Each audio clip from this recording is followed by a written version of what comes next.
This evening, I want to welcome you all to the regularly scheduled meeting of the governing body of Spring Hill, Kansas on April 27th, 2023.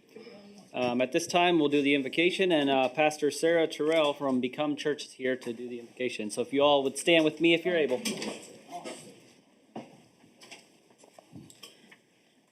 Lord, I thank you for this local government, for every civil servant represented here. God, I pray that you would give them wisdom, clarity, understanding, great discernment, God. I just thank you for the city of Spring Hill and all that you're doing here. Lord, I pray for your protection. God, I pray for your blessing. Lord, I pray that you would prosper our city, our government, our officials, all of the people in Spring Hill. And I pray that your kingdom would come and your will would be done in Spring Hill as in heaven. In Jesus' name, amen. Amen. Please remain standing for the pledge. I pledge allegiance to the flag of the United States of America and to the republic for which it stands, one nation, under God, indivisible, with liberty and justice for all.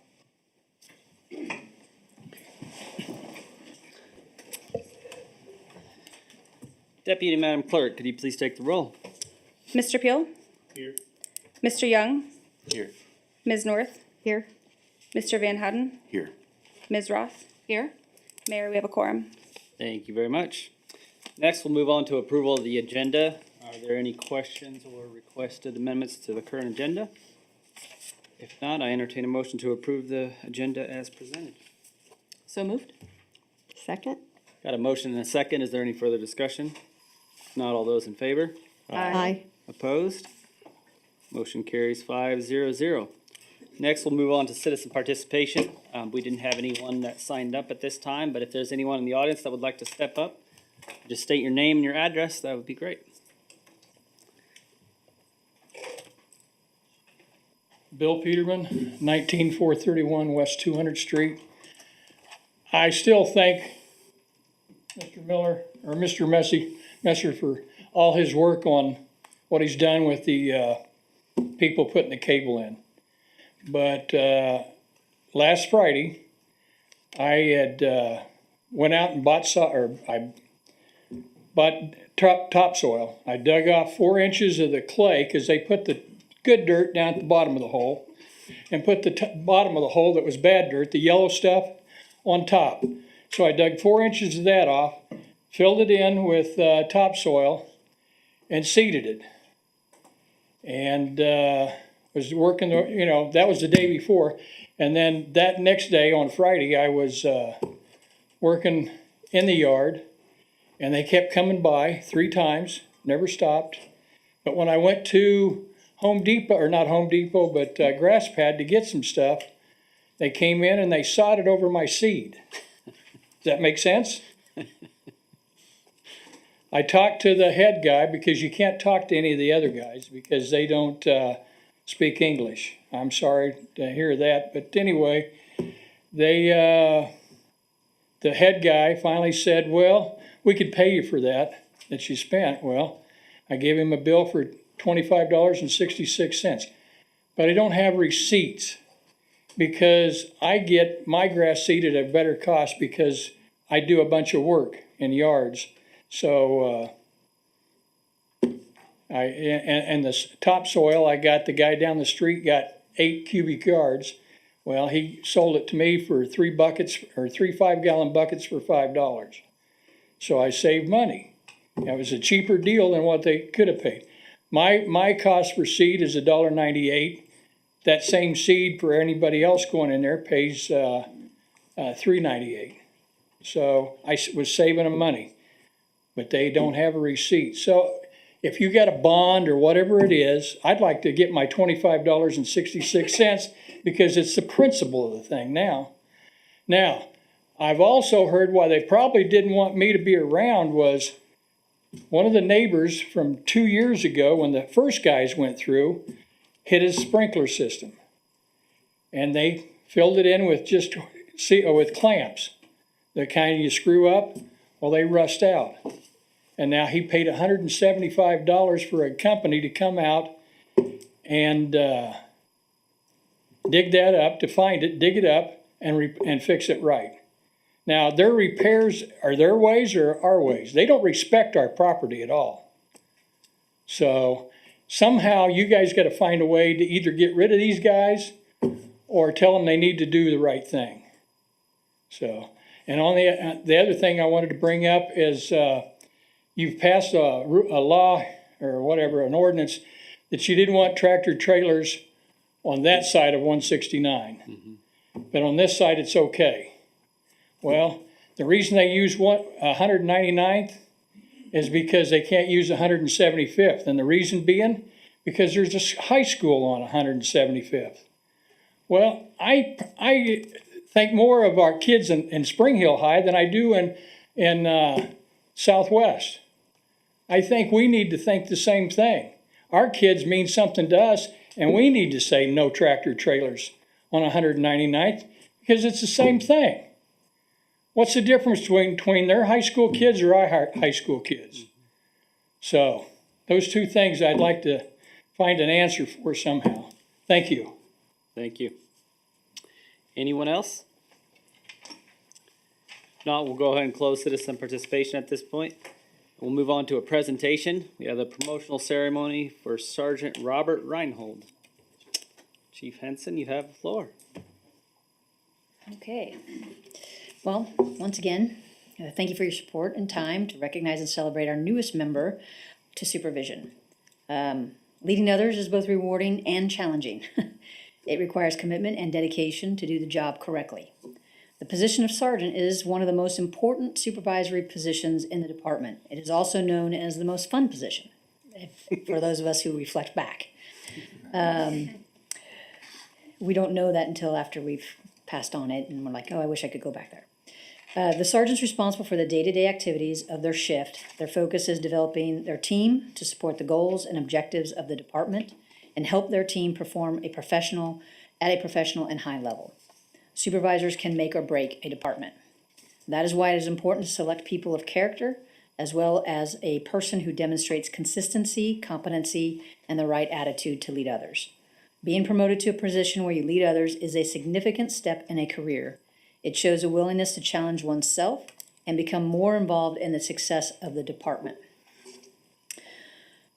So during the selection process for sergeant, which occurred in the fall of last year, Rob demonstrated the traits we were looking for in both an officer and a sergeant. As a result, he was hired as an officer and finished second on our sergeant's list.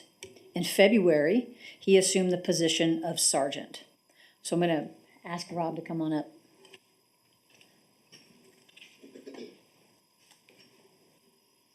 So tonight we're going to officially recognize Rob as a sergeant for the department, and we are also happy that we can share this accomplishment with members of the governing body and citizens of Spring Hill, as well as members of the police department. I said to come up, so I don't need to read that part. So anyway, a little bit about Rob. He was born and raised in Leavenworth, Kansas. He served in the military as a United States Army Reserve and in the Army National Guard. Some of his hobbies include sports, softball in particular, playing guitar, and video games. He is very involved in his church and serves on the worship team. He is also known to be a hard worker, and we have seen that already in the time that he has been employed with us. After 10 years of law enforcement experience, his desire to work in a community and department like ours brought him to Spring Hill. This is also in part due to the influence of his mentor, a mentor who was and is a positive influence on his career as a police officer, and that mentor is Captain Adam Kahn. Rob has 3 children, Nathan, who's 11, JL, who's 9, and Abigail, 7. Unfortunately, they were unable to be here tonight.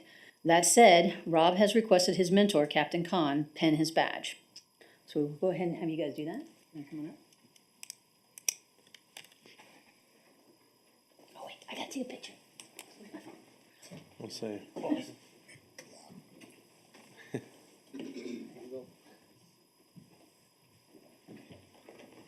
Okay, now you can go.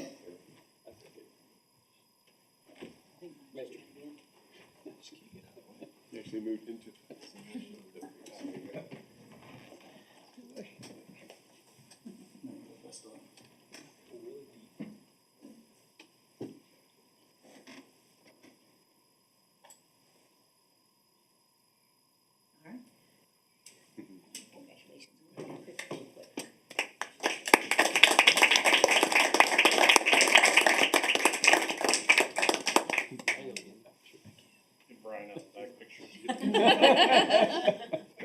Photo bomber. Okay, surely one of those is good. Much is expected of Sergeant Reinhold, and I have no doubt he will rise to the challenge, and we'll see great things from him as we move forward as a department to serve our community to the best of our ability. So, we thank you for joining us. That's it. Thank you. Thank you very much and welcome. Next, we'll move on to the consent agenda. Are there any requested changes to the consent agenda? Those are just general items that we assume to be regular routine. If there are any questions or comments on that, if not, I entertain a motion to approve the consent agenda as presented. So moved. Second. Got a motion and a second. Is there any further discussion? If not, all those in favor? Aye. Opposed? Motion carries 5-0. Next, we'll move on to formal council action. The first item on the agenda is consider adopting of resolution number 2023-R-14, acknowledging review and acceptance of the requested 5-year Johnson County Assistance Road System or CARS program for the 2024 through 2028 years. And Mr. Miller or Mr. Messer, you have the floor.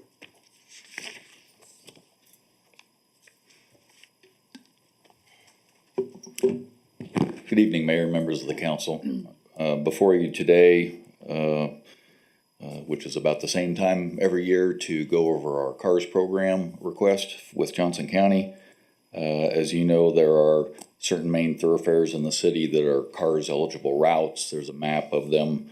Most of the section line roads, Webster, some of the larger streets, and we are eligible to request funding up to 50% of eligible construction costs for those roadways that the city intends to do work on. We have our current program goes from 2024 request to 2028, so 5 years. We have one project each year programmed for CARS funding or that we're requesting for CARS funding. They're all classified as major maintenance routes. The 25 through 28 request is just an indication of the city's intent to do those projects. It's not a commitment to do those projects, but gives the CARS folks at the county an indication of the overall need that the cities are requesting. The program for 2024, that project is set in stone. When we send it in and they approve it, that's and then they'll decide how much funding based on the CARS rules and regulations to fund it up to 50% of eligible construction costs. The 24 project is something we haven't done before, but it's not unusual. It's actually 199th Street from Ridgeview to Renner Road, which is called a continuation project. On larger projects, sometimes if you're going to do them over 2 years, which we are here, CARS will give you some of the money in 1 year and then some of the money in the next year, and that's may be helpful to us this year because in 23, due to some CARS regulations, they cut our appropriation for 23, so we might do better in 24, but until they aggregate all of the city's requests, it's really hard to tell exactly where we'll fall out. But so that is just a continuation of what we've already requested in 23, so it's not much there to really go over. We do have in the program packet for you, we've got a map of the requested routes. We've got the estimated costs and the potential eligible reimbursements for those. That is due tomorrow at the county. They've gone to an online submittal so that I'm not sure if that's going to work better or not because it's just the first year, so we're going to find out about that. We always send in a backup PDF the old-fashioned way so that if the online doesn't work quite right, they know we've submitted it anyway. The resolution that we're asking you to consider tonight has been reviewed and approved by the Spencer Lowe, the city attorney. It's the exact same CARS resolution we do every year, except we just change the dates on it. Indicates the cities will fund the current project. We do have the resolution attached in the CARS submittal package with the 5 applications. The city could receive as much under this program as $8.5 million for these 5 years worth of projects. But again, only 2024 is set in stone in terms of actual funding. With that, I'd move to approve resolution number 2023R- and I don't know that I knew the resolution number at that time. Approving the 24 through 28 5-year County Assistant Road System Program for submittal to Johnson County Board of County Commissioners for consideration. Be happy to answer any questions that you might have.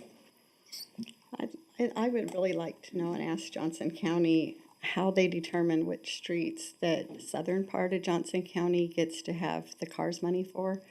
I don't know how many people have driven down Quivira Road from about 160th to 175th Street. It's a lot of country, but they've got sidewalks on both sides. And I never see anybody using those sidewalks, and the road is widened. And I'm comparing that to Ridgeview Road, which is a main road, but for some reason, they will not let us use CARS money for 175th Street or some, just to widen Ridgeview, which gets a lot of traffic, a lot of bikers from Garmin. It's got 3 schools along there, and it's growing, and I would just like to know, it seems like southern Johnson County has some of the highest taxes that we're being taxed on our appraisals from Johnson County, but yet we don't get to have very much say, where Overland Park and Olathe and all of those other cities have a great say on where they want the CARS money used. And Ridgeview is a main road, and it needs to have some widening on it. And it doesn't make sense to me to drive down Quivira. It's a lovely road. It's wide. It's got sidewalks on both sides all the way to Blue Valleys High School, and some roundabouts and a nice overpass that was built. It's beautiful. And when we moved here in 2014, they were talking about in 5 years, Ridgeview Road was going to be widened. And there's a great need for sidewalks there. I would just like to know the reasoning why they won't let our city choose where we need to widen it. I don't know that the CARS map has been, I'm not aware if it's been modified recently, but certainly that's a request that could be reevaluated. There's also a portion of the program that allows you to request money for a route that connects to CARS routes and isn't necessarily on the map, but if it connects them and it has a minimum traffic count on it, then that can potentially be eligible as well. I don't know if that, applies to what you're talking about on Ridgeview, but there are some things that can, but it takes, they would probably consider, I don't know if they'd call that, it depends, the traffic count depends on whether they consider it urban or rural, so I can't tell you what that would be offhand. Okay. On the way here today, I did see a semi coming up 199th and trying to make that roundabout today, and it was from Hy-Vee. So I kind of wondered why Hy-Vee semi was coming up on the roundabout as I was coming to the meeting. And they were having great difficulty, so hopefully we can keep working as a city to do what Mr. Peterman suggested and get the ban on the semis on that side of 199th and protect our high school. How do we select or prioritize? Like, I don't have any questions about the 5 projects that are here. They're definitely needed. I think our issue is that there's probably 5 to 10 more projects that are needed also, and trying to figure out which ones are the most important, with Ridgeview being one that's also one of the 5 to 10 that's not on the list. Also knowing that this is an annual program, so we really can only select one location. The other thing I was noticing is the 4 years it's a lot of east to west or west to east. And there's no north-south ones, and our north-south ones are in just as bad shape. So I was just curious how we're picking which ones go where. Some of them cost more than others, all that. Just curious what the thought process is. Well, in terms of funding, there is you can only, over long haul, get so much funding. Right. Program was kind of conceived to allow smaller communities to do larger projects than they ordinarily could do occasionally. We've done pretty well with CARS money, and we're attracting some attention for our funding from CARS over the last 3 or 4 years. So there is, there's an issue of what they calculate, it's called the 80% rule. If you, each year, and it's a 5-year running total, if you're at 100%, then you've gotten in CARS money what you, by population, what in theory you've provided in motor fuel sales tax. And if you're at 80%, then you're a donor city, right? You're only getting 80% back from CARS. We're way over 100% right We now. need to be at like 150. We're like at 600. Okay. That's why I'm saying it's attracting attention. And several, we're not the only city, the smaller growing cities that are, you know, investing in this, we're not the only people like that, the only city like that. But there's only, you know, there's only so much. The problem with it is we're all vying for the more or less exact same pot of money that we were vying for in 1990. Yeah. Pot hasn't changed. And, you know, $15 million a year for all the cities in Johnson County in 1990 is a long way from $15 million a year in 2023. So, you know, the overall funding it just hasn't changed. And as you know, with motor fuel sales tax, that's actually in the state of Kansas flat or starting to go down because of more efficient cars, more electric cars, all those types of things. So it's not you know, potentially a very sustainable way to fund our transportation system. In terms of the projects, we work with, you know, the city staff. Most of these projects, I think probably all of them have been on the capital improvements program, funded or unfunded. So we haven't really looked at a lot of new ones. Right now, again, I've spaced it out so that you have a larger one here. This 23 and 24 are both big projects. So 199th, 25 is, you know, kind of a small mill and overlay project. Because of this 80% rule, it helps us not to, because they look at how much money you've gotten in the previous 3 years, the current year asking for, and the out year. So, you know, you don't want two $6 million projects back to back there. Your 80% rule starts looking even worse. And then the next 2 years, you might not get anything or very significantly less. It essentially averages you out. It does, and we're way above the average at the moment. So you know, that's what we're really fixated on is, you know, a general idea of where we're headed and coordinating with Lane and Rhonda and the director on the city's priorities. But those out year projects are, you know, subject to consideration each year and approval by the council.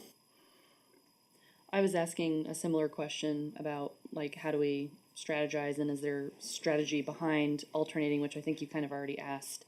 But I think this is one of the situations where we kind of got to play the game. And based on what you're telling us, sounds like we've played it fairly well so far. But we don't want to run too far with that. And so now we just need to be careful in not asking for the high dollar ones every year, back to back to back to back. So I understand that we need to throw in some smaller ones in there to, it sounds like maybe give ourselves a better chance of acceptance or approval.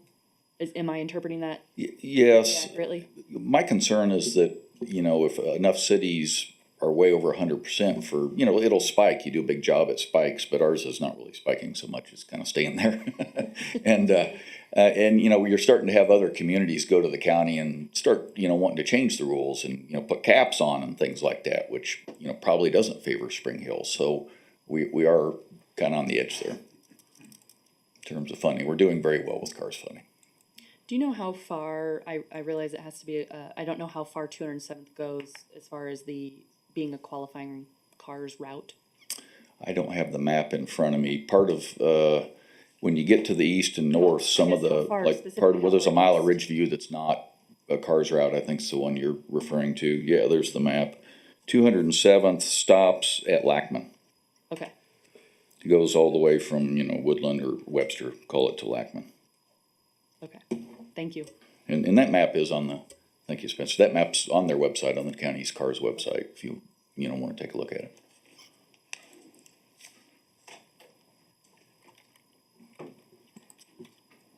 Any other questions or comments on that? I think these projects, you know, I agree with what Brian said.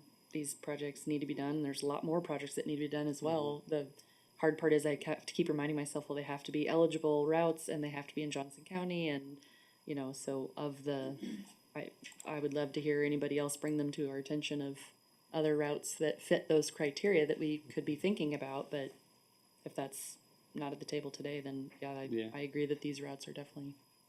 Yeah, I think we could all probably Big name ones. 3 or 4 other places that the roads are in a lot worse shape. But once again, they probably would not be CARS eligible places, and most of them are already on the schedule to be repaired this year or next year. And just 'cause anyways, they're- with other funding. Just because they're not on this list doesn't mean that they're not getting Correct. to get Yeah, attention. right. This is That's just kind of what I was getting a at. tool to use. Yeah, like on here, Woodland's 5 years away, a section of Woodland, but I mean, we know that most of Woodland's not gonna last that long. And doing our own work on Woodland in areas and like we're gonna have to do more stuff on Woodland on our own. Yeah.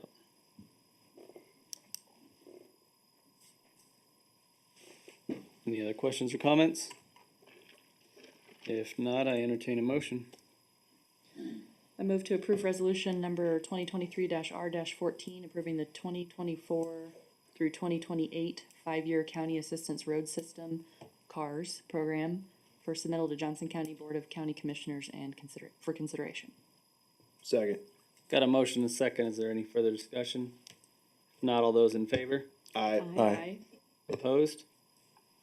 Motion carries 5-0-0. Thank you. Thank you. And next item on the agenda is consider approval of engineering agreement with Lamp Ryerson for Webster Base Grant Project Construction Contract Administration and Observation Services. And Mr. Messer, you have the floor. Good evening. Yeah, this is for the, as you said, to consider the approval of the task order for the construction services for the base grant project. The base grant was approved in August of 2022. This project is out for bid.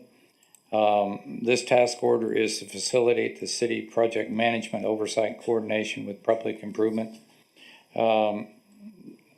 Daily construction observations not included in this task order.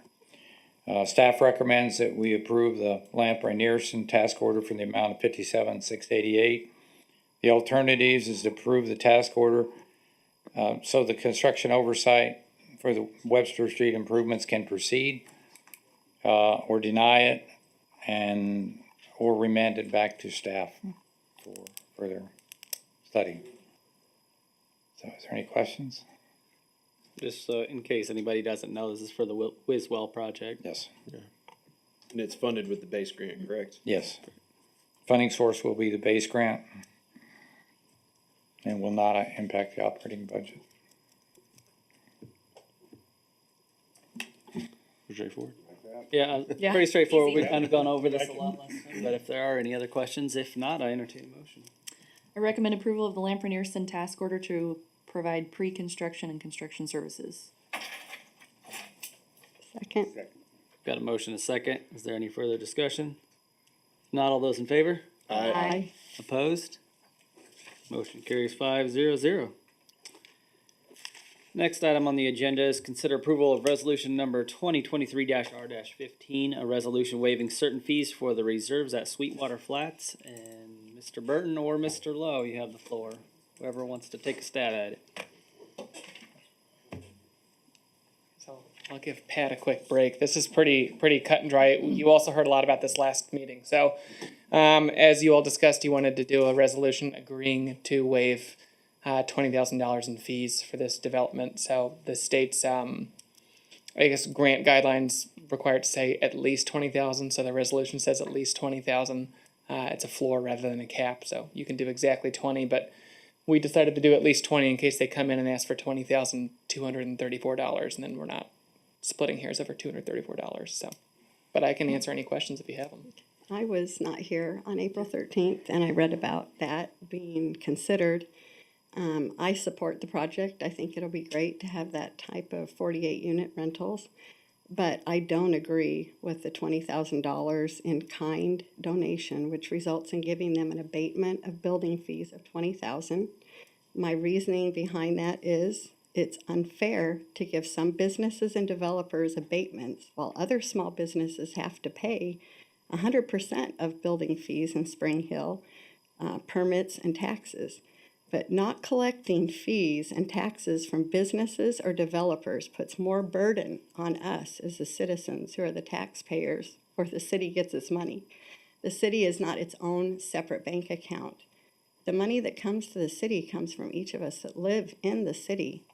And when we give developers that come in and want an in-kind donation, they're asking that from the taxpayers. And $20,000 is a lot of money that our city can use right now. And it puts more burden on the city. It puts the burden on the citizens of Spring Hill, which supply that tax money for any expenses that the city of Spring Hill incurs. And so I'm totally against all of these in-kind donations and tax abatements from developers coming in. And I will just point out, so the one differential factor in this development and the in-kind donation is that, and I guess you got to miss this last week, so to fill in, because the state grant procedures allow us to match that and give the developer a pretty significant boost in the ranking of their grant application. This is less of a signal to developers that we're going to write them all a $20,000 check if they come build whatever they feel like in Spring Hill. So fairly narrowly tailored on this one. Not a huge request as far as the size of these developments that are coming in. And I don't know that any developer can come in and say, well, you gave it to Sweetwater Flats, where's mine? So Yeah, that's where what made me okay with it was it's more of a scoring system. I did some research on the scoring system for what the grant they're going for, and you kind of have to have little things in there, and the 20,000 based over, over the 15, 20 year time that they'll carry the project is pretty, minimal compared to what the whole thing is, and for us to have the chance to get it compared to losing out to a different city that might be able to get them. But I think for us, we really need some more affordable housing. So, for me, I think it's worth it. But. Plus, the other thing that was on the agenda that I was not here on was our trash service for all the citizens just got raised. And we needed to do that, or it would cost the city, from what I understand, $27,000 with a profit of $1,600. So that $27,000 was important because it raised all of our trash. Even if it wasn't a humongous amount, all these things keep coming up to the citizens of Spring Hill that little by little, 4.5% or 5% of something, and now 20,000 is a lot of money, and that's great that one developer got a grant, but the other part is coming from us to match the grant. So I think we need to consider that Spring Hill's one of the highest tax cities right now in Johnson County, and I think we need to be conservative about it. So we looked at this at a couple approaches, Mrs. North. Is one, we have been talking about some affordable housing to help draw employees for manufacturers. And I can use Seats because they've been in our office several times asking, where the affordable housing is. And the other is obviously that, 502 is average cost of house. Now, to answer your question on waste management, that was a contractual agreement that the council approved last year. So it wasn't that we just raised it. It was a contractual agreement that was approved through the waste management contract. So what I would have to say on that part is that we maybe should study the original contracts a little closer, knowing that what it's going to do to your outcoming years. So comparing that is, I understand exactly where you're trying to go with that, but in comparison to that was actual contractual agreement. We just felt like that this would give them the scoring basis that they really need to make the project more favorable in being able to obtain some of these funding. Now, you and I both are not exactly for federal or state funding and things of that nature, but in some cases, it's just something that to be able to have affordable housing and that housing support the industries in the community, that's what we were looking at. And we do have a member of the development team here if the council has additional questions, and if not, then. If you do. Yeah. You can introduce yourself. Thank you. Hi, my name is April Engstrom. I'm Austin's colleague standing in for him tonight as he wasn't able to make it. The only thing that I wanted to clarify was that this is a $20,000 building permit fee waiver, but this project would generate and pay about $45,000 a year in tax. So that $20,000 would be, it would take up about 5 to 6 months. And then at that point, annually, we would be generating like 45,000 plus to the city per year. So just to consider that, and this is a program that's 15 years long. we'd likely be keeping it as an affordable property for at least 30 years. And then even still, if we were to sell it or were to convert to market rate, whatever happens in 30 years, it'd still be paying property taxes. So in the grand scheme of things, it would be generating a ton of money for the city over the course of decades in exchange for $20,000 in fee waivers. The takeaway I got from last meeting was we've been struggling to get anybody up here who can give us a lower price point home or living situation. I think that's why a lot of us were so in favor of Wiswell and getting that price point down. And here there's not a lot of developers that are knocking our door down to bring in a lower price point home. And here's one of those developers, and they're just asking for assistance to give them the best shot at getting in here. Exactly. And so that's the takeaway I got was it's gonna give us what we're looking for, in my opinion, what I'm looking for. I'd like to see some lower price points, cause 502,000 is that what you said? 502 is the average? That's very unattainable for lots of folks. So, this is an opportunity to bring in some attainability and to me that and for the same reasons you just said, the 20,000, in my opinion, is worth it, to give to them to, for all the pros that come Yeah, the behind it. benefits that'll give us far outweigh the risk. Thank you. It's 0.26 of our general operating budget too, of the general fund. Well, remember, 0.26 of a percent, so a quarter of a percent is Yeah, of what our I- overall general budget. What is that just the property general. generating property tax right now? 45, I'm not sure, but I'm sure it's not Unimproved, 45,000. 5,000. Unimproved, But, very low. right. Once Yeah. it's finished, One So- thing that, it'll be more than 20. We're waiving fees of what's not even there now. there, So you it's- that's what I was that's just the saying, other this is thing a that's really waiver not of a huge fees, not a waiver of taxes. Yeah. So, I usually look at it I'd as you agree. can't lose something you never had. I didn't want, so. So we'll be waiving the fees, and that's also one of the reasons that we put in there the 20,000, and on the other side of it is if we so desire to waive the sewer impact fee, it may come up $20,260 or something. Now, we will be bringing it back.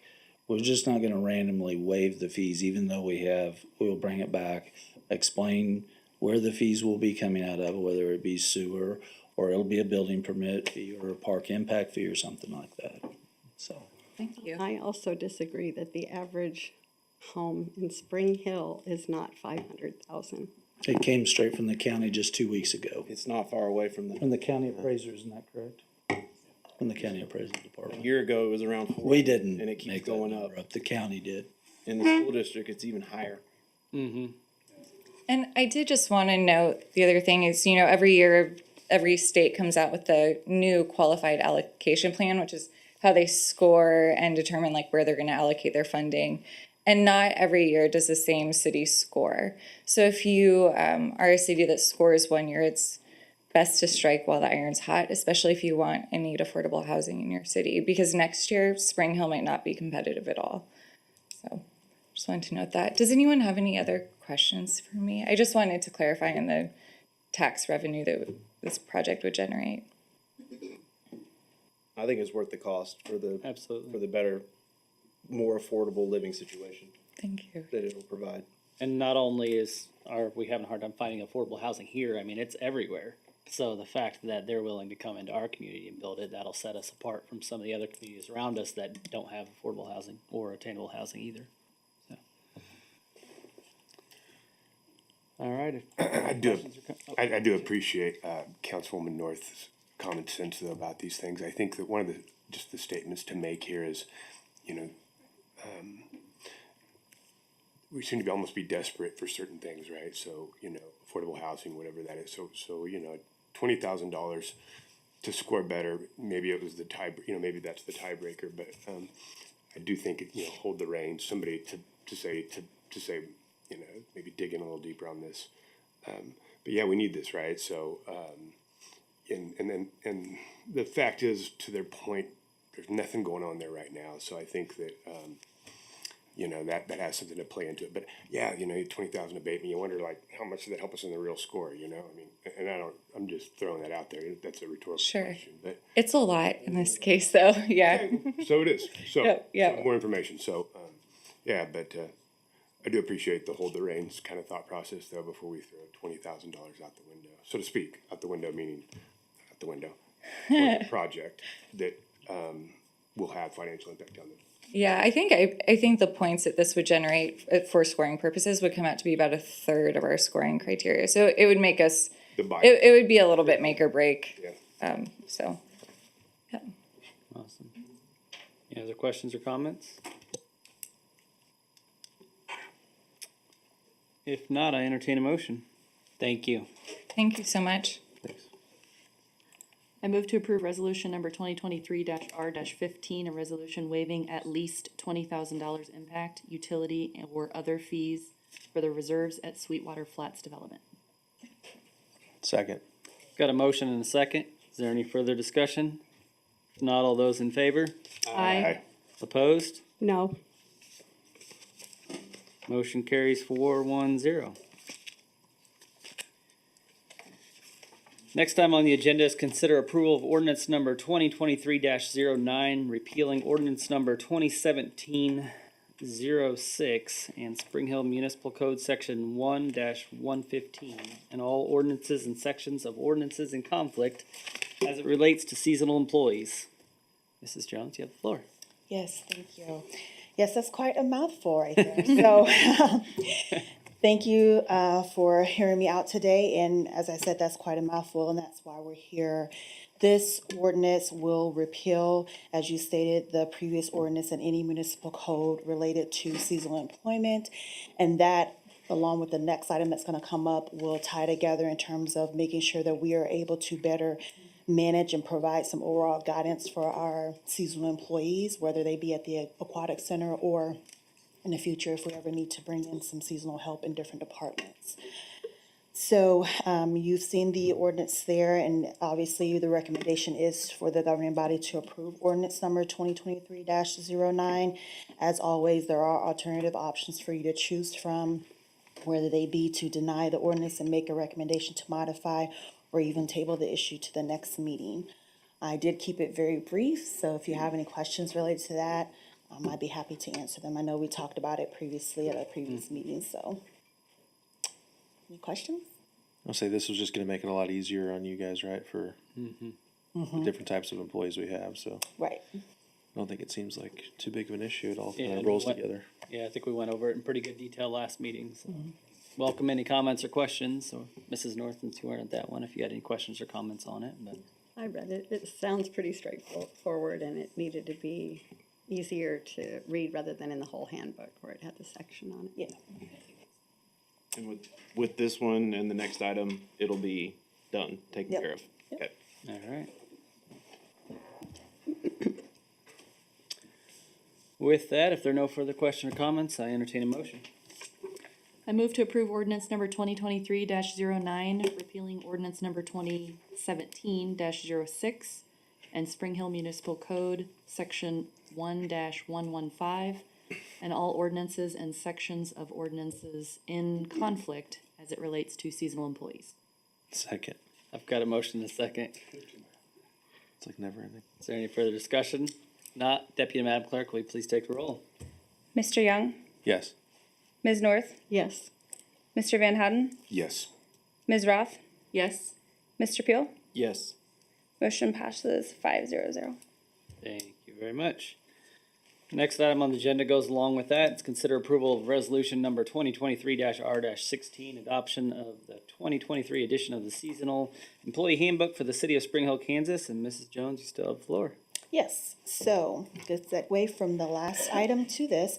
Basically, what we did was we took the 2023 non-seasonal handbook that was approved in December of last year and truncated that down to make sure that it was applicable to all seasonal employees. And then that way, again, it's a better way to manage that employer-employee relationship and be able to just simplify the process going forward for any types of updates that we need to do. So staff recommends that the governing body approve resolution 2023-R-16. And again, as always, you have the option to deny the resolution and make recommendations to modify or table for the next meeting. And again, we discussed this, and again, it's a segue from the last thing, so. Any questions, I'd be happy to answer. Any questions or comments on that? If not, I entertain a motion. I move to approve, resolution number 2023-R-16, adoption of the 2023 edition of the Seasonal Employee Handbook for the city of Spring Hill, Kansas. Second. Got a motion and a second. Is there any further discussion? Not all those in favor? Aye. Aye. Opposed? Motion carries 5-0-0. Thank you. Thank you. Next item on the agenda is consider acceptance of the updated Exhibit A residential rates to the 2021 contract with Waste Management. And Mrs. Dunn, you have the floor. Thank you. In December of 2021, we entered into a contract for Waste Management to provide trash collection services to the citizens of Spring Hill. And in that contract, they have the right or power to raise rates based on the consumer price index related to trash services. They have done that, which is right and correct under the contract. And so now what we've been doing in the past, I really couldn't tell you, but what we need to do going forward is for them to be more formal about how they make notice to us. And so from now on, we will get an updated Exhibit A to the contract, and then you're going to agree to it. You will not be signing anything. It's an exhibit to a contract that you've already signed and authorized. And so in the future, we have a better process in place for them to exercise their right under the contract if they see fit. And so tonight, we're asking you to accept the amended Exhibit A to the contract, which raises the rates that the city will pay to Waste Management for services to, I believe it is $18.08 for regular residential trash. We have always had a senior citizens rate. It's never been documented anywhere. And this would set the residential senior citizen rate as $17.08. We don't really have an alternative. The alternative is you could ask us to go back to Waste Management and see if we can do something different, but the steps they have taken are in accordance with the contract that we signed. And I just want to reiterate something Mr. Burton said earlier, that this is not something we just decided today or in the last few weeks to raise everybody's rates. This is something that was decided 2 years ago, or almost 2 years ago. So this was a contract that was already made a while back and agreed upon. This is not something new we're doing now. It's just being enacted when it was planned on being enacted. It's also important that this is a pass-through. Waste Management charges the city passes that on to the resident. The city takes a 6%, I'll say commission, if you will, for providing the customer service to the citizens. And that 6% is the $1,600 additional commission, if you will, that we will receive from Waste Management. So it's really a pass-through less the set amount that we receive from it. I know this part is in the contract saying that they can raise rates, but there's so many other changes they've made recently with like the carts and everything like that. At some point, when are we able to say, hey, you're making changes, can we go out and rebid this to see if we can get a better rate? Are we anywhere near to be able to do that? This is a 5-year contract, I believe expires, we obviously just redid it, and expires in 2026. Mm-hmm. I think you have that opportunity if Waste Management were to come and say, hey, we want to do something new, and they want to add it to the contract, then we would have the opportunity to rebid the entire thing if one of the two parties wanted to change the contract. Otherwise, we did make a 5-year contract with them. Somebody knows that date better than I do. I think you're correct. I think we anticipate in 2025, a year before the contract, approximately 6 months, probably going out to rebid it to make sure that it's competitive. That would be the anticipation of staff. Yeah, but with all the other changes, is there a correlation with them saying, hey, we're going to give you carts now we're raising the rate? If they want to change any terms on the contract, we would go back through an RFP or a renegotiation of the contract at that point. I also recall that the contract says they can raise the rates related to the consumer price index, Okay. not other So they related factors. to that, so it doesn't come to the other factors. Basically, they could raise the rate and not provide any better service. Yeah. And it would be the same difference. So we're getting better service. Cause I don't remember if it was last meeting or one or It was two a couple before ago, that. yeah. Yeah. But they presented about how they have a plan, get everybody bins, roll it out in the fall, hopefully be done close to the end of. Well, and that's what I was talking about, is doing all that, that's what's causing seems like everybody has, I think this was set before that idea ever. they were already gonna do that, okay. That was more just my question, because there was seemed like a lot of changes they were making, so I just wanna make sure. We also manage, our relationship with them almost every single day. Okay. In the utility billing department, a large majority of the time we spend is helping a resident with an issue related to their trash collection service. Not saying they're all bad, not saying anything like that, I'm just saying we spend a lot of time management, and I think we have a good working relationship with Waste Management to say, hey, this isn't working. We're also documenting along the way to say, oh my gosh, we've called about this 6 times, we've called, whatever we need to do. So I feel like we manage every day that relationship for the citizens. Okay, cool. We're the second level customer service. They first go directly to the vendor, and if they don't get satisfaction, then they come to us, and then we step in to assist the citizen. And that's what the 6% provides. It gets spent on customer service. Yeah, okay. So what year was this contract created? December of 2021. 2021. So why are we voting on it if we can't deny it? How do we even have a say? You need to what we're asking you to do is accept their new rate, which is in accordance with the contract. If you don't want to do that, you could send staff back to work with Waste Management to not raise the rate or, something else. But they have worked within their rights in the I was contract. gonna say, but the likelihood is that we can even negotiate is probably 0. Low. Well, and although obviously every rate and every increase is bad and hard on us, this is less than, it's going from $18.34 to $19.17. So you're talking what, 80 cents, $1, yeah. less than $1. It's like 4 or 5%. Yes. I guess I look at it as an overall thing. We just gave $20,000 in kind donation, and now we've got this increase. So we actually have $40,000 that will go to the citizens of Spring Hill to support these two things. That's the way I look at it as the city's budget, because the city's budget is us as the taxpayers. Explain that if we don't raise this, then we would have to take it out of. Right. This is a pass-through. They raise the rate to the city turns it to the resident.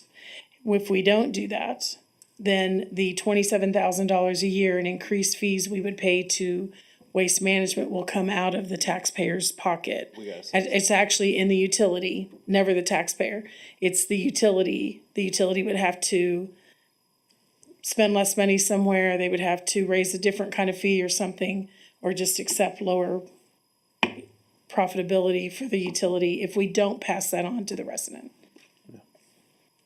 And once again, this contract was approved a year and a half ago, so it's With those terms in place. with those terms and those prices approved a year and a half ago, Right. almost 2 years. If I could just to tag on, when it was approved, so the contract language, there's mandatory and there's optional language in contracts.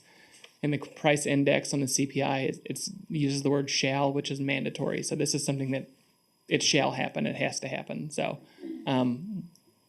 we wanted you all to talk about it and be aware that it was happening, but this is a contract term. So as the legal advisor, I'm just requesting that we comply with the contract we entered into. I don't think anybody likes raising rates. No, not at all. I mean, we don't sit up at night thinking about how we can charge the citizens more money for different stuff. We had to do it for sewer and water, last time. Again, a cost increase. But, I mean, in all walks of business, we're dealing with cost increases on goods, on services, on product, on everything. And we're getting hit with it too. And we gotta deal with it just like everybody else is. And this is our best option to deal with it. Well, and I think it was even the water rates that we talked about last meeting that we were grossly undercharging compared to surrounding areas. Not what we were receiving the water for necessarily, but compared to surrounding communities, it looked like, if I remember right, there were several areas, depending on what level and how big the pipe was, we were severely lower than a lot of other comparable And communities. And I don't know if that's the same with the trash services, but I agree, I don't like raising prices, but unfortunately, when the prices raise around. And And I don't know if that's the same with the trash services, but I agree, I don't like raising prices, but unfortunately, sometimes you just don't. And we've gotten promises of better service with Right. more bins. So like, I think that's a very good plus to having to raise the rates. So I'm optimistic that they'll do a good job with that. So. good discussion. Yeah, I think you gotta have the pass through to the city government, so, people don't like water, things that seem like we're raising, but, I don't think the city can absorb those hits, right? That's, people just have to, across the board, everybody has trash, right? Everybody has water, and inflation's high, so, that's a tough one, but I'm afraid if we do nothing as far as raising rates, like Spencer, Mr. Lowe said, it's not really an option, but, I think this is a minor thing, so we discussed it, but I think that, the city utilities, these sort of things have to pass through. I think for the city to absorb them, puts the city in a bad spot. I think that's actually bad stewardship on our part, so. My thoughts. Great. Any other questions or comments? If not, I entertain a motion. I move to accept the updated Exhibit A to the 2021 waste management contract. Second. Got a motion and a second. Is there any further discussion? If not, all those in favor? Aye. Opposed? Motion carries 5-0-0. Thank you. Thank you. Next item on the agenda is consider approval of resolution number 2023-R-17, a resolution establishing monthly trash user charges for the city of Spring Hill. And Mrs. Dunn, you still have the floor. Thank you. This is part two. So the first one, we accepted the contract change from Waste Management. This resolution is then passing that cost on to the user. We have not had a resolution in place in the past, so we are being more formal about the rates. And so now have a resolution in place like we do with water and sewer. And that way, the next time we need to do this, we have the appropriate process in place. So we are recommending that the council approve this resolution, which would establish monthly trash rates in the city of Spring Hill. Any questions or comments on that? If not, I entertain a motion. Move to approve the resolution number 2023-R-17, a resolution establishing monthly trash user charges for the city of Spring Hill. Second. Got a motion and a second. Is there any further discussion? If not, all those in favor? Aye. Opposed? Motion carries 5-0-0. Next item on the agenda is consider approval of an updated engagement letter for Municipal Advisor Services, or MAS, with Baker Tilly Advisors. And Mrs. Dunn, you have the floor. Thank you.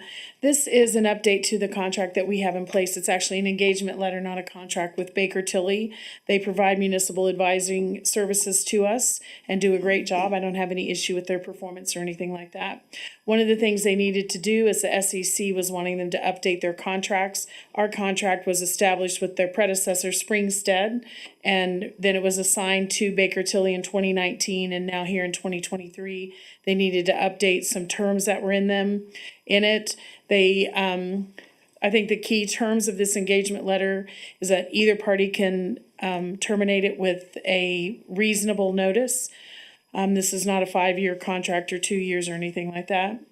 They provide advisory services, but the city makes all decisions. They don't direct us to do anything. The city retains ownership of any intellectual property, and the scope appendix lists more specific services that they do and don't provide, as well as it lists a range of costs for each type of person we would work with at Baker Tilly. In that, there were a couple, the primary ones that we use saw nominal increases when we deal with a partner at the firm. That rate did go up about 34%, but we don't often deal with a partner. of the firm. And so that you know, in 2021, we spent $5,000 with Baker Tilly, and in 2022, we spent $15,000 with Baker Tilly. So this isn't a high dollar contract or engagement letter with us. So I'd be happy to answer any questions with Baker about Baker Tilly or their engagement letter, if you have any. No, it looks like we can cancel this at any time, so that's Yes. always nice. But, and obviously, I know you said we don't ever use a partner, but how many times have we in the last, since 18? I don't know, Handful of times, since maybe? 18, since I've been here, which is less than a year, I've seen one partner, and it was last week Right. in a grant discussion. And that was it. I won't let him to come any more meetings now that I know his rate, so. We don't need you. Send me 2 consultants instead. Yeah, all right, cool. He's actually our former financial advisor. He used to do the job at Baker Tilly to work with the city of Spring Hill. It was nice to have him in that meeting because he knew a lot of history with us. So.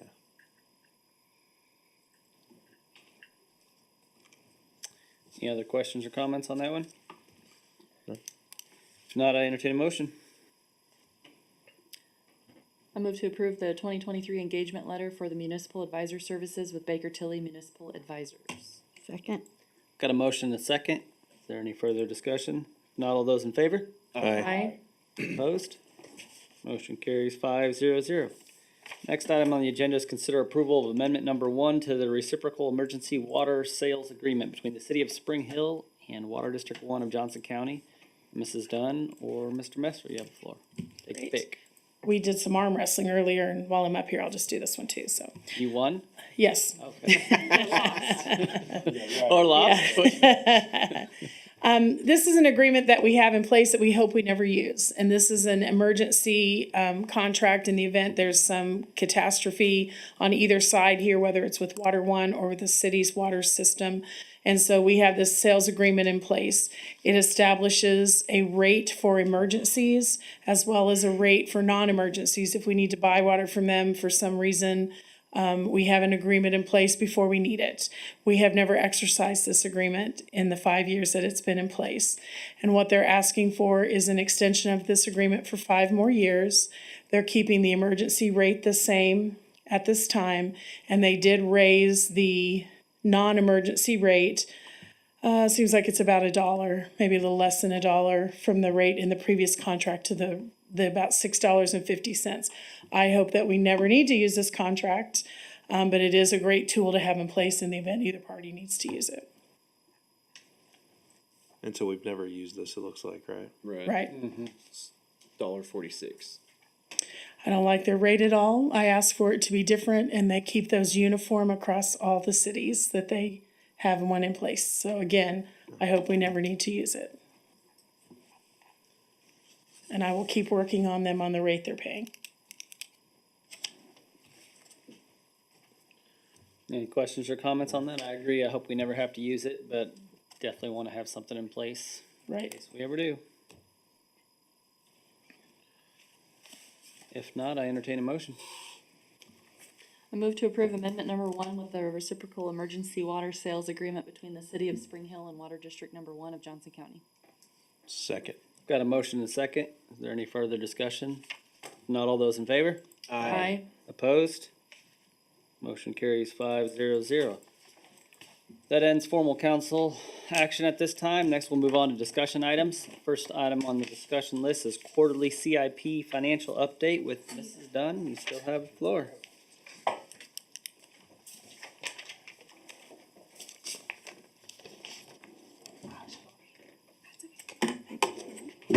Let's see how we do. Last time I wasn't so successful with the clicker, but we'll see. Yeah, I was just making it up. I wasn't taking notes. Oh, I got one, sorry. Do you have my presentation here somewhere? Took me a second. Okay. It was over here, so. I didn't know if it was here. Maybe. There we go, thank you. Thank you. Okay, this is what we want to make sure we establish is a quarterly review of the finances in this capital projects. 4 times a year so that we keep track of where we are and where we're headed. I did give you a copy of this presentation at your seats, so you'll have one for your records. All of this came from not the CIP portion, but the financial data came from your March 2023 financial snapshot that you get each month. So this one comes from your March one. So let's talk about revenue first. And the key here is in the far right-hand column, we're looking at percentages received. So after a quarter, you would want to have 25% of your revenue at least received, and we're sitting at 40%.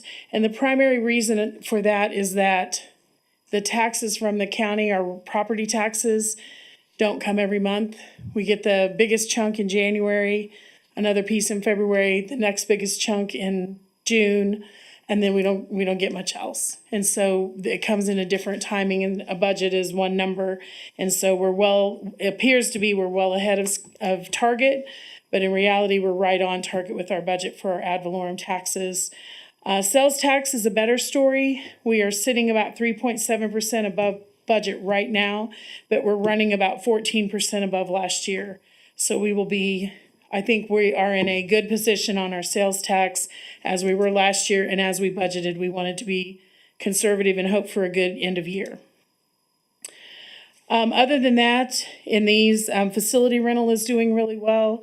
I don't know if you're aware that a church is holding services here every Sunday in the Civic Center, and they just expanded that, and they are renting the entire facility on Sundays, which is a very low use time for us. And so they're a great partner to have and are boosting our facility rental fees. Can I answer any questions? Oh, on the other revenue at the bottom, that is our proceeds from our sales on Purple Wave, is what that is. Can I answer any questions about revenue? And feel free to interrupt me anywhere along the way. Okay. Franchise fees? Franchise fees? We receive franchise fees from utility companies, electric, gas, telephone. I'm missing, say it again. Internet? Don't we get franchise fees from them? No? Yes. Telephone, internet, TV, things like that. And it is a negotiated rate with the franchisor, and the rate is passed directly on to their customer. So if we say, let's get more franchise fees, it'll come out of the pocket of citizens. But the bigger our community grows, the more our franchise fees will grow if we hold the rate the same. And we have agreements in place with all the major utilities, and there is legislation out there working on Netflix and different utilities and providers that don't currently pay franchise fees. Development fees, is that excise or is that separate from? That is separate.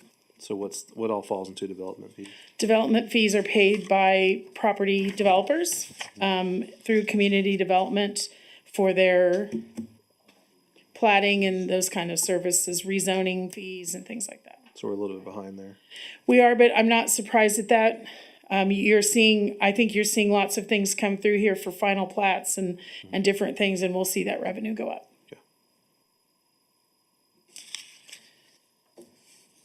Any more revenue questions? The next page that we have is the first quarter's revenue on monthly sales tax. And you'll see that the blue bar for 2023 is riding well above the bar for 2022.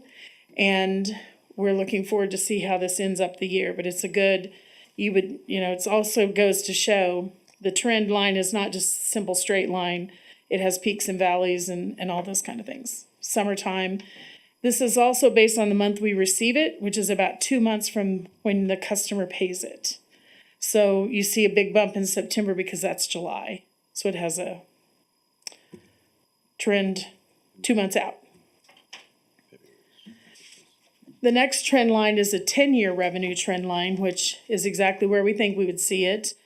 From 2013 to 2022, we were at under $2 million in 2013, and in 2022, we were just shy of $4 million in sales tax. That's population growth as well as inflation. That it's a price-based ad valorem, it's at value, so as prices rise, our sales tax rises. Okay. Just to show you where our revenue comes from, we have this pie chart which shows you clearly ad valorem property tax is the bread and butter here, as well as sales tax and then franchise fees.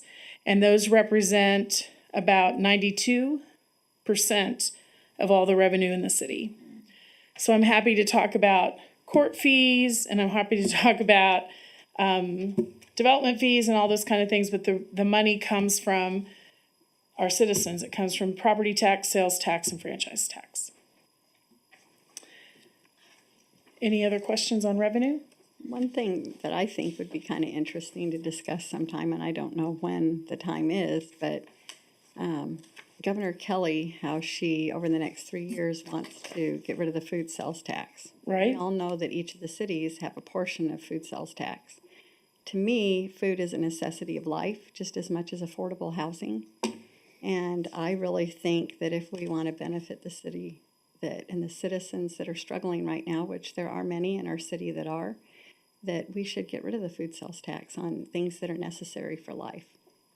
If I remember correctly, that's about a $700,000 impact to the city of Spring Hill. Roughly 5 mils.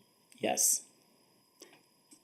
Is there Yeah. any way that we could restrict some of the things that are, certain necessities of basic, like dairy and bread, like things that, I think the legislation tried to label it as healthy. yes, So it's, I'm gonna say real food, and somebody said it's on the outside of the grocery store. So it's your meat, it's your dairy, it's your eggs, it's your produce. It's those pieces as opposed to the middle, which is canned goods and boxed food and ketchup and all of those kind of things. But that is, has been in the legislature and is most certainly being debated. I know they've had some things get approved and some things not, as they move along. But they are definitely working to reduce that. I don't like to see the state ever tell a municipality what to do. right. And that's where it is up to us, that we do have a certain Right. portion from what I was reading in the books that we get, the magazines, that it is up to each city to decide what they want to do with their food sales tax, or even if there was a way of cutting a portion of it, because we know how many, use the food pantry and harvesters, and if we're going to give away donations of $20,000 to help developers, I just think there's something we can do for our city as far as, even if it was a couple percent of lowering food sales tax. The voters of Spring Hill elected or voted in the sales taxes, and it would take a ballot to alter our food sales tax, just so you know. Good point, so. What's the difference between sales and use? Sales tax is generated right here in bricks and mortar in Spring Hill businesses. Use tax, Kansas is a destination state, so if somebody sells to, So like the Amazon yes, online purchase? yes, yes, or if you go online and you ship something in here. A good generator of that is a furniture store. You have a lot of new homes being built, a lot of furniture gets sold here, sold into the city in use tax. Wherever it lands is where it gets taxed. That's right, it's a destination. Good question. Any other discussions on revenue? Yeah, right. Then I'm gonna move over to expenses. This chart that I have is by department, all the departments in the general fund. I will talk about the water and wastewater utilities towards the end here. But this shows by department how we're doing performing to budget. The goal after the first quarter, you'd want to be 25% would be spent and you would be on target to budget. I wish at this point in the year we were a little better than 25%, maybe at 20% of our budget spent, because you know how the summer's going to be and we're going to be busy doing a lot of things. But at the beginning of the year, you have a lot of things you pay for the year, memberships to things, certain donations to organizations that you approve, things like that. Contract commitments that we have get paid up front, so it kind of heavy loads the beginning of the year, if you will. In general obligation, that 39% is caused by the transfers, where I did the year's transfers all at one time. It's not really over budget, it's right on track. I just happened to do all the transfers in the first quarter. And then the other one I was gonna point out, economic development at 70%. First, it's the smallest budget in here, so it's not a huge dollar impact. But that is where we make donation to it's not a donation. We have a commitment to the Chamber of Commerce for economic development, and we pay that at the beginning of the year for their budget, and that is why it looks heavily expended so far. But we are on track. We are tracking to budget in expenses. Okay. In the next slide, it shows you, when you look at those budgets, where the money is spent. And the large orange section is general obligation. That is the overall umbrella of our local government. The second largest group is the police department. And then the third is streets and parks, which is what you would expect. And that represents 78% of all of our expenditures in those three areas. Can I answer any questions about expenses?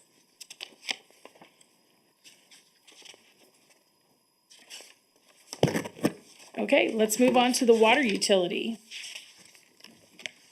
In the water utility, this is independent. It doesn't receive any tax revenue. Actually, we pay sales tax on utilities to the state government. We are at a loss of $45,000 in the first quarter.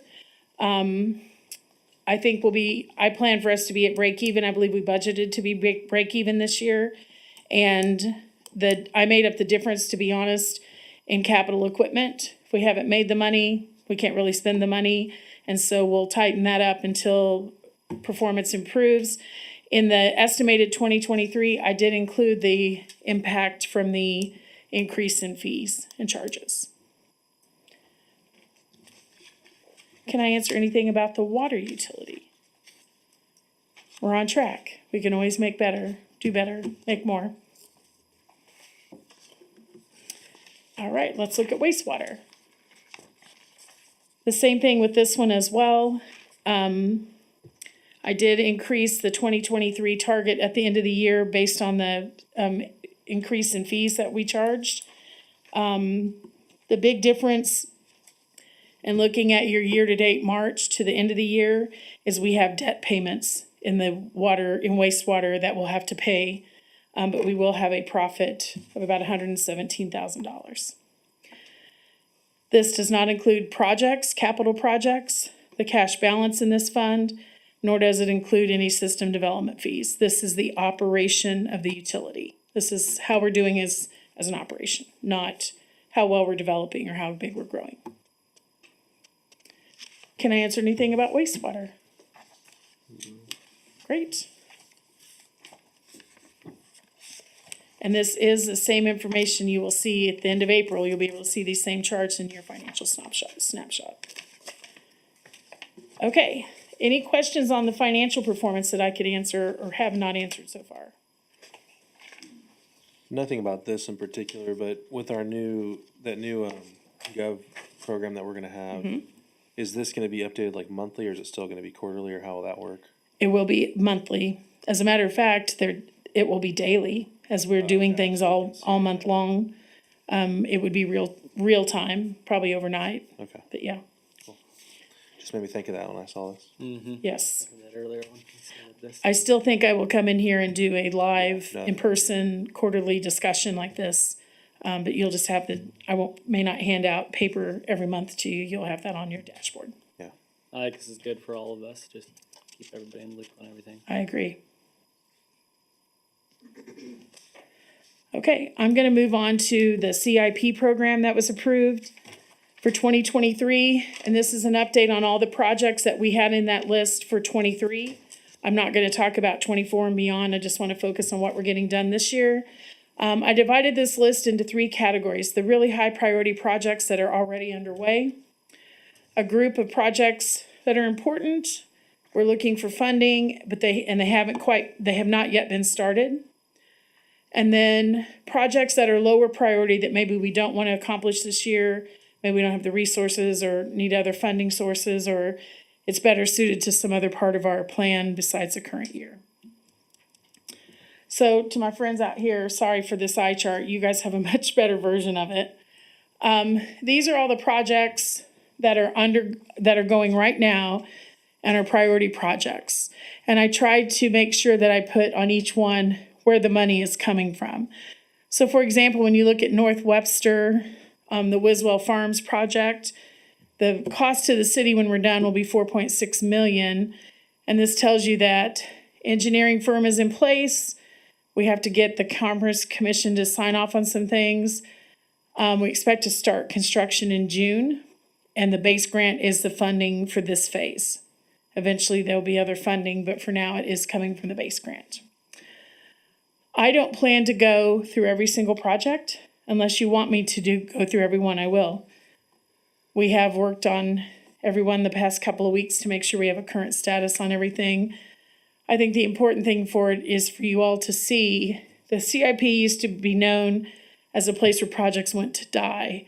And under your leadership here, it is not the place where projects go to die because we have this many high priority projects in the works right now. You'll see on here the bonded projects. You see Veterans Park. You see plans for studies of wastewater treatment. We have the big meter project in water. We're touching about every part of the city in one way or another in 2023. I guess my only question on this is, one, are we on pace for the base grant? We're not in any danger of not getting things done in time? Yes, we are on pace to meet our obligations. Okay. It is nothing's a perfect world, Yeah, but we're doing pretty good as yeah, far as that goes. exactly. We've made reports to them as we needed to. I've committed money as we've needed to say, here's the contracts we've signed and things like that. So we are on pace. The only other one that I was still thinking about, I know Jackie talked about a long time ago, is that screen replacement. Is that going to be here in time? Haven't heard, but. Yeah. So it seems like it's on track. Getting close. I know Yeah. that was kind of a scary thing for a while. It is in the next list. It's one that has not started, but everything's committed and ready to go. We're just waiting for it to get here. Which we knew it would be a while, right? Yeah. When we ordered it. I just yes. saw it This said wasn't May, it. so I was like, oh, it should be coming up then. Yeah. Right? I'll skip to the next one just because that one came up. These are projects that either haven't started or they are without funding. And you'll see, I thought the bar screen was right there. It's right in the middle. Oh, it is in the middle of this one, sorry. So yes, it is on its way. The next list are the ones that are not started. An example is sidewalk, curbs, and gutter. Well, now we're out figuring out where do we find funding for that? Where is this something we can add in with the street program? Lots of different pieces. We got the street maintenance up and going. We now need to work on the next parts. I was thinking of the catwalk extension. That one's not started yet, and we need to figure out costs and things like that to get it going, not the bar screen.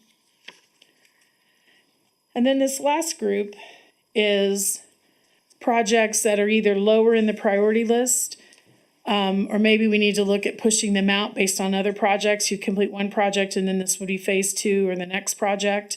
And so an example, the Justice Center is very important to us. If land, we budgeted, so if land comes up that we would want for something like that, we're prepared for that. Hasn't happened yet. We're not pushing it out. We're not canceling it. We're just saying we're not ready yet. And it is sitting there. We have others that need scoping or other projects to get completed before we get to these projects. So these may not get accomplished in 23. We'll address that in the next CIP.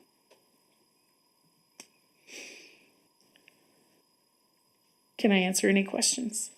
It's a lot of information to digest. I know I say it all the time. I've said it the last several meetings, but I'm excited about even though there's lots more road work to be done, I'm excited about all the road work we are getting done. I think it's a huge step compared to a few years ago. I think they're improving rapidly. We got a long ways to go, but I'm excited about the improvement that we're seeing and what the future's gonna bring. You're exactly right. When you look at that list and you add those numbers up, a lot of work is getting accomplished and not all of it on the back of the Spring Hill taxpayers. And that, I think, is very, very important. I like that we're street heavy right now. I think we've made that the priority and we're getting things done in that department or that area. I don't like that we're street heavy because streets aren't exciting. It's not a cool new feature. It's not a great park addition or something like that, but it's what is highest priority for us right now, and it's what is necessary. So, I think we need to stay on that track for as long as, until we get some of these street projects off the CIP. Right. Yeah, I think going along with what Brian said, I think there's a lot of things that, you know, we would probably rather spend money on, but it's, as far as what are our needs and what are our priorities, and it's obvious that the roads are a huge priority to all of us and all of our citizens. I would much rather spend it on a park. Yes. I just, Park or trails or something, but yeah. with the condition of our roads, we just can't do that right now. Yeah. It's kind of like, do you fix the foundation of your house or do you put a pool in? You know, what's more fun? But yeah, the streets are so bad that we've got to do that. There's nothing. Well, and also just considering the growth that we're experiencing now and will continue to experience, if we don't get on top of the roads now, then it's just gonna. It will not I go away. I think that will affect the growth if we don't continue to keep, you know, our community a desirable place, then that could change things. Right. I always give you copies of everything to take with you. If you have questions that you think of when we're not here together, whether you want to bring them up next time or contact me, that'd be great. But I'm always happy to discuss any of those projects, as well as anybody sitting behind me who's involved in a lot of good work coming on, and we love to talk about them. So if there's no more questions, that will conclude our presentation part. All right. Thank you.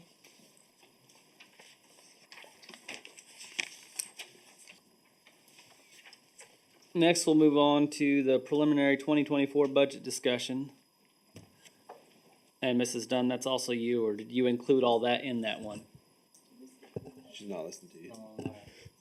Oh, God, okay. It's like, I didn't think I missed something, but No, you it's did not. possible. Welcome back. Okay.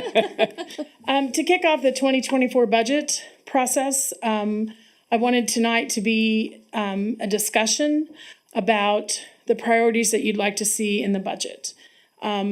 We are going to prepare a multi-year budget. I'm going in with the goal of 5 years. The first 2 years will be really far more detailed driven than 3, 4, and 5, but that is our plan. The first step to me is for you to establish priority.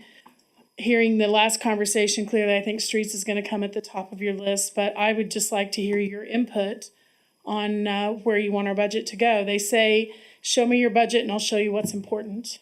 And this is the time you establish what's important. I'd like to see us start looking at a piece of land where there could be the Justice Center built, because there's nothing that's progressing on that, and I think they're in an old, worn-out building, and I think we need to see some progress.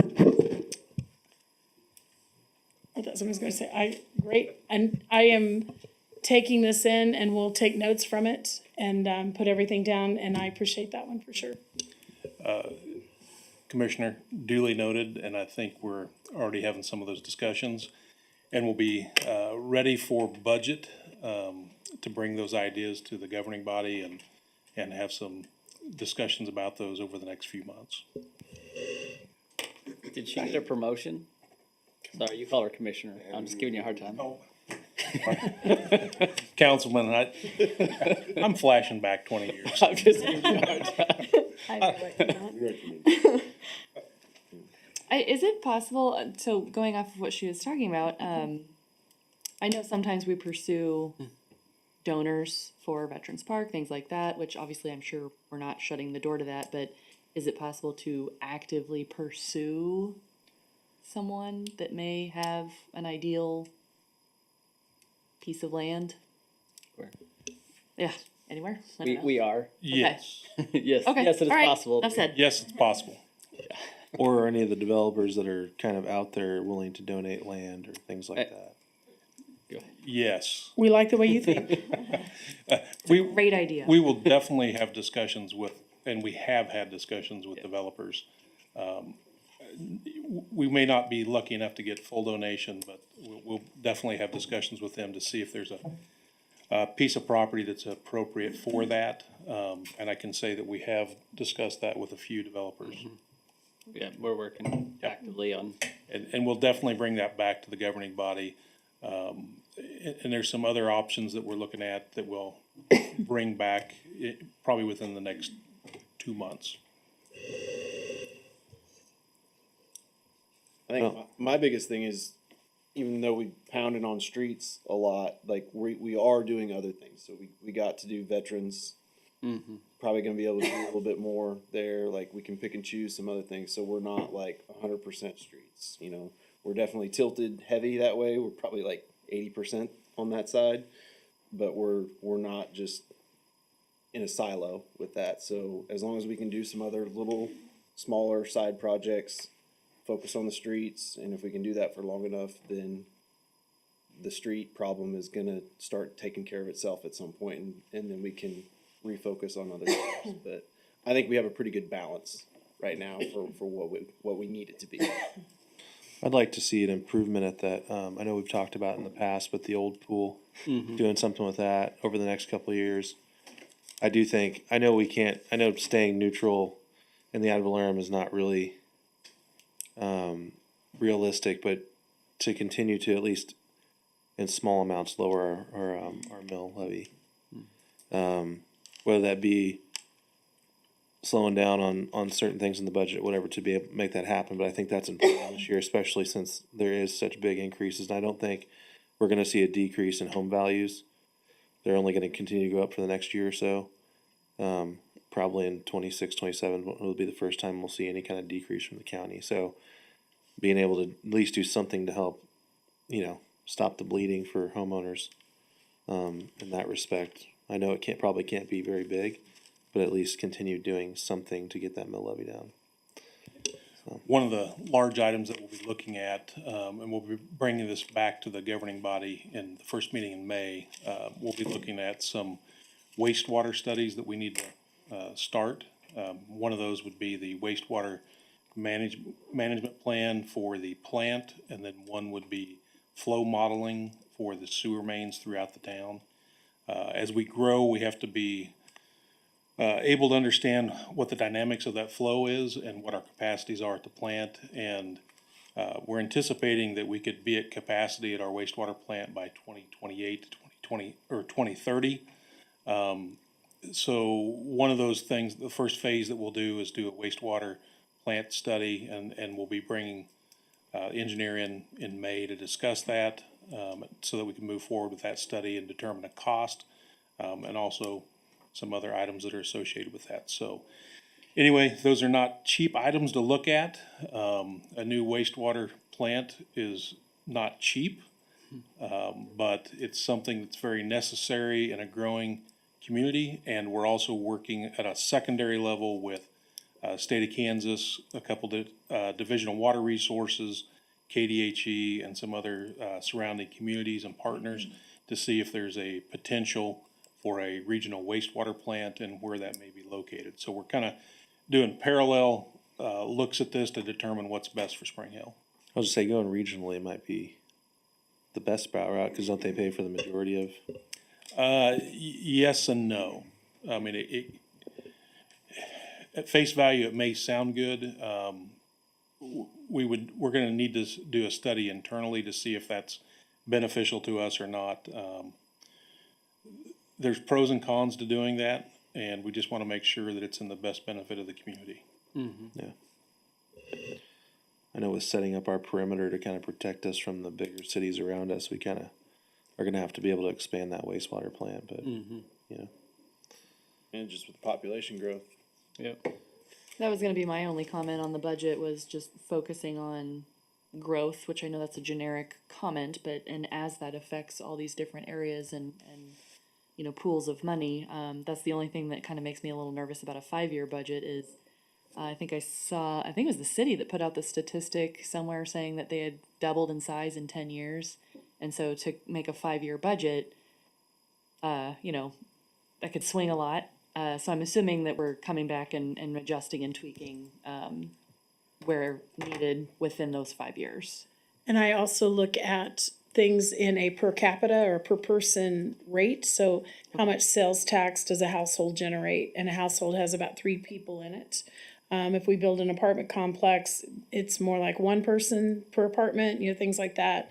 And it's part of the things that are going to be included in the long-term strategic financial plan, so that we can have a model that says, okay, if you build 200 houses over here, what does it generate and what does it cost? What does it take to make that happen? And so, yes, definitely, but I try to break it down to, if our population's, growing, well, what does that generate and what does it cost?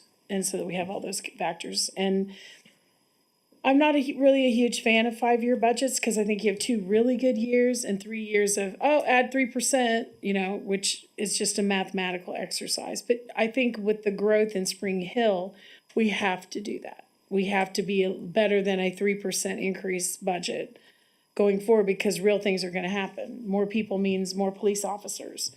More people means a bigger water treatment plant, all of those things. So we really have to balance it. And you know me, I'm going to be conservative.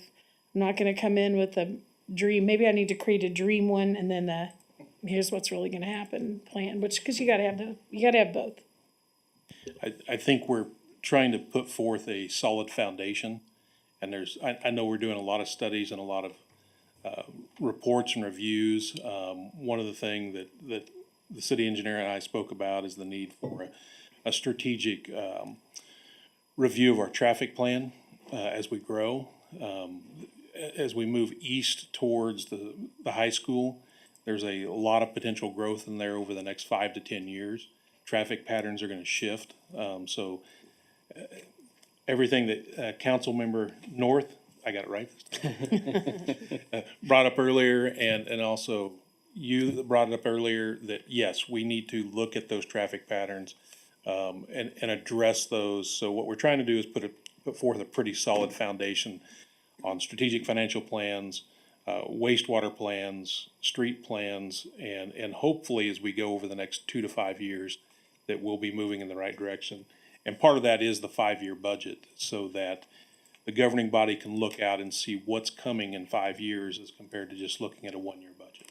Yeah, and we have to do, nobody wants to, do all these studies and do all that stuff, but we've got to plan for the future, because we can't just get to the point where, 3 or 4 years down the road, we're like, oh crap, we need a new sewer plant. And that process takes several years to even get the planning stages going. And so, yeah, we gotta plan now for the future. And our growth is gonna be significant and rapid. And like, there's all the trends we're seeing it's not gonna slow down. Like, it's a little slower now than it was a year or 2 ago, but it's not slowing down. And it's probably a less than ideal environment right now, and it's still going. So even when the economic environment shifts to where it's more favorable for developers or, homes, it's just gonna go faster and faster and faster. And we have to be ready for it, because if we don't prepare for it or get ready for it, we're gonna be back where we were with streets, 2 or 3 years ago. So it's just, it's probably the worst economically for developing right now than I've seen in the almost 7 years that I've lived here, and it's still probably faster than when I moved here 7 years ago.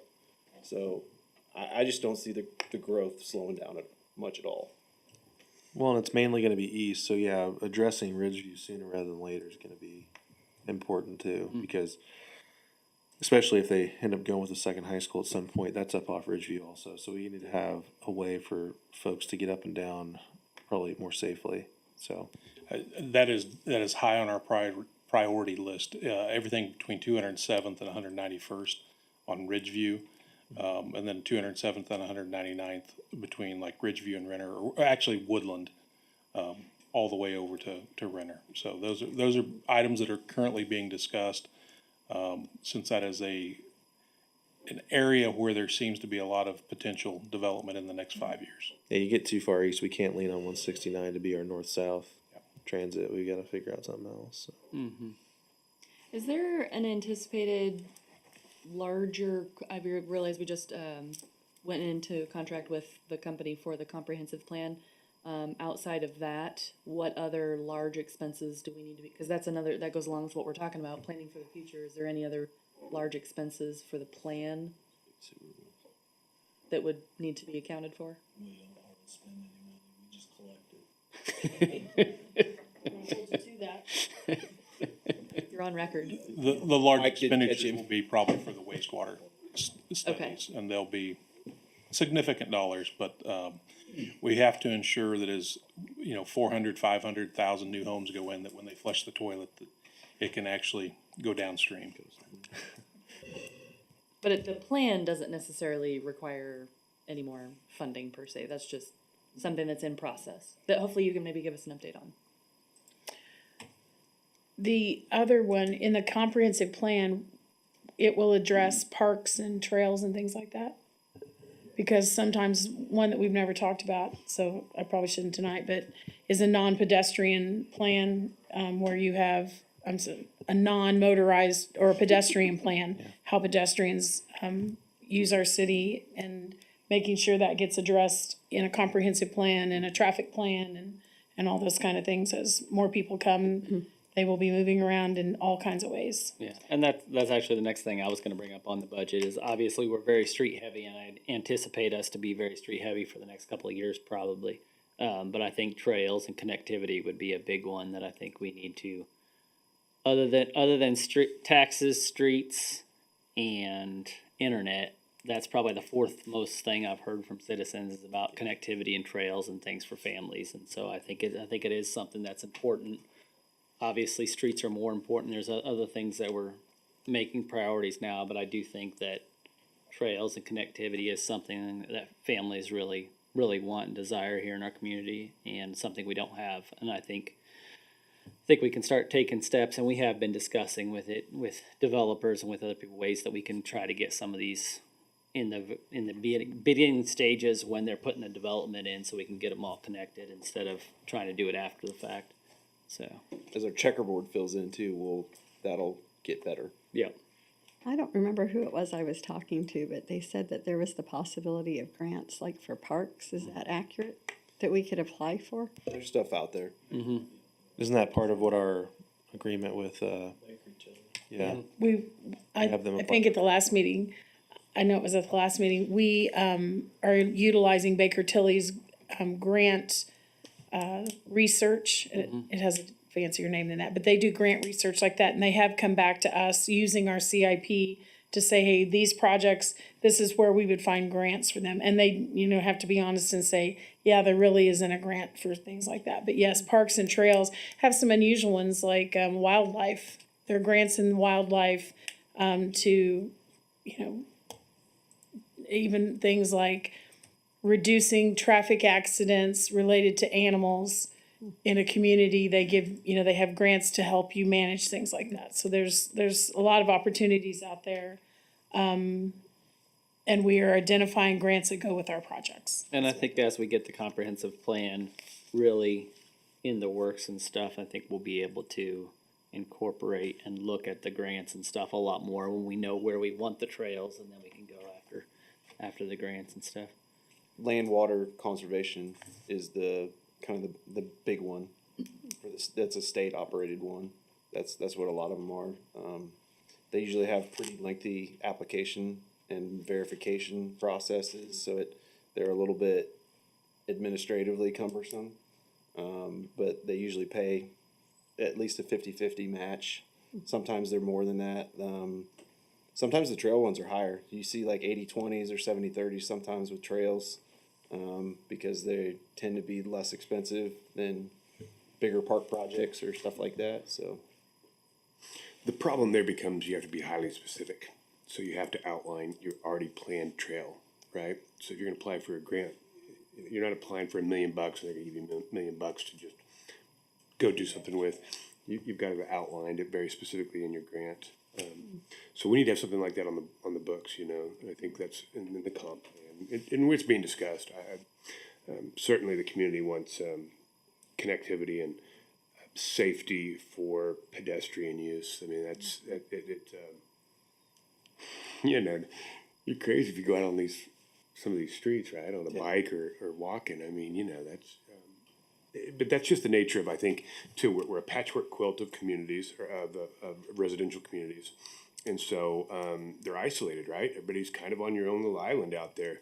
So I think it's on us, to develop a plan. So I'm thinking we'll be developed in the next few months, so.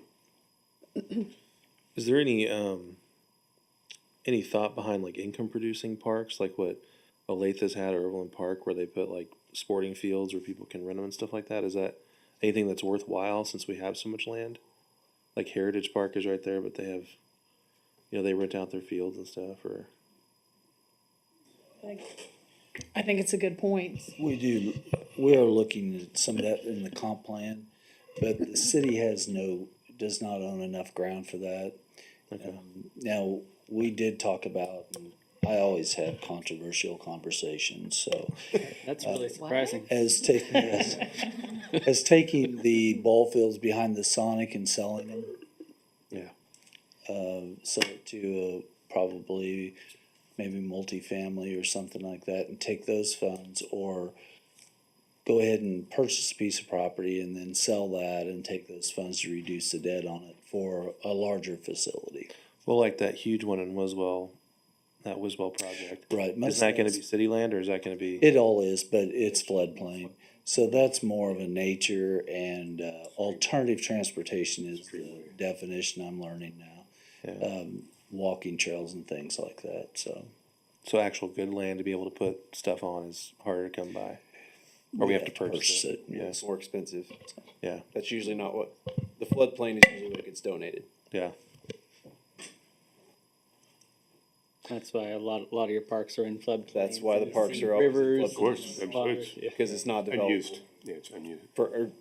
For residential.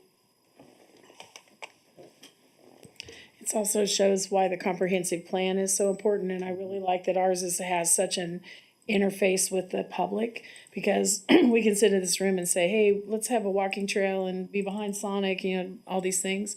But it comes back to that citizen input to say, I live in this area and I really want to see a bike park or a skate park or whatever they're looking for. That'll give us more input from them to know what the people want in their park, and pedestrian trails and alternative modal transportation and those things. I think the connectivity is gonna get a lot better just with regular development too, like with the, you know, like, I think the best example is probably Woodland Ridge to Brookwood, and then the new development that goes in there. You know, at that point, as that gets more viable, like, then you'll be able to walk and just cross 207th, and you'll be able to walk all the way up to Brookwood from Woodland Ridge. Well, that's kind of like the new Victory ones too. Yeah. That'll take you from Sweetwater. We're just so to- checkerboarded that on islands, like you said, that it just really was put us at a big disadvantage as far as connectivity. Mm-hmm. So what is the website page that the citizens can get on to put input? So our platform's not up and running yet. They tell us that it should be up in the next week and a half or so.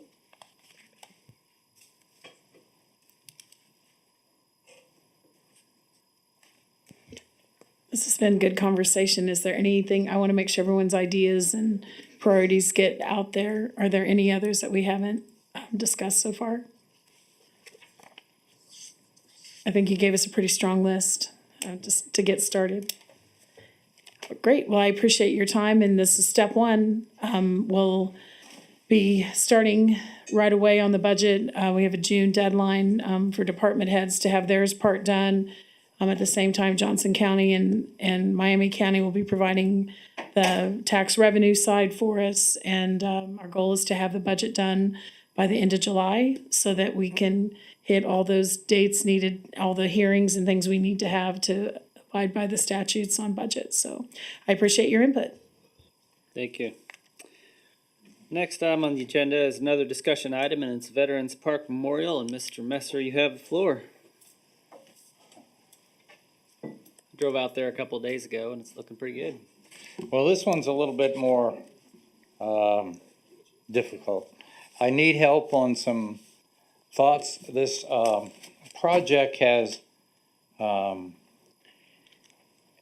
it was started without a lot of the detail filled in, and this is what we're going to try to fill out some of these details. I've been talking to the American Legion, I've talked to the Park Board, I've talked to everybody, but there's some tough questions out there. So let me go through a little preliminary real quick, and then we'll get to a couple of questions that I need you guys to make decisions on, to give me guidance, and I think then I'll kind of try to come back with maybe a resolution we had talked about or something to put all this stuff in place.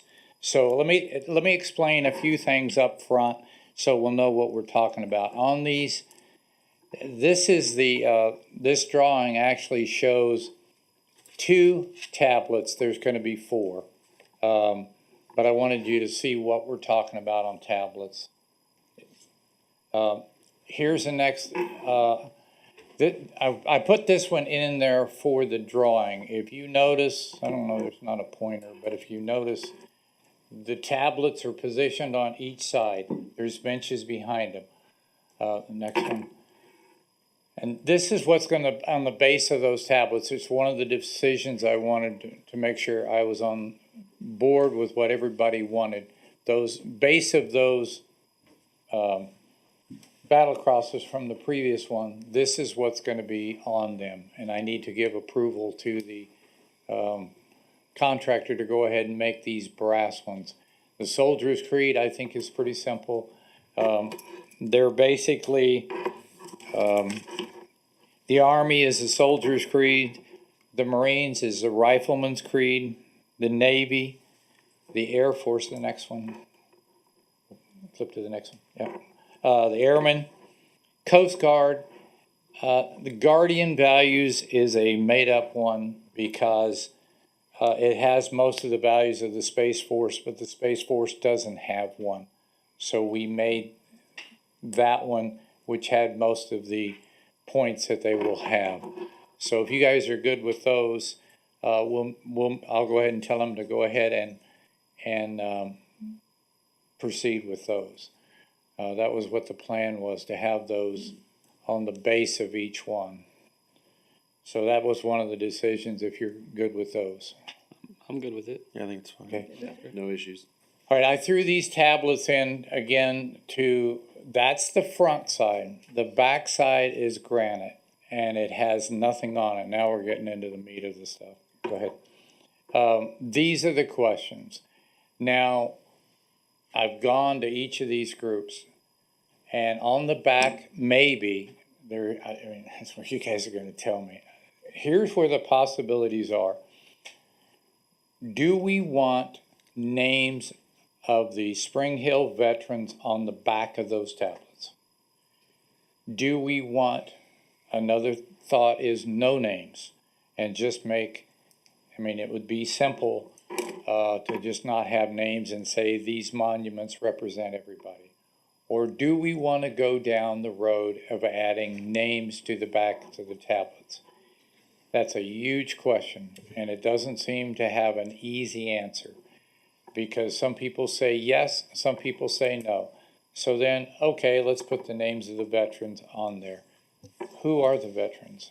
Are we talking Spring Hill? Are we talking school district? Only those?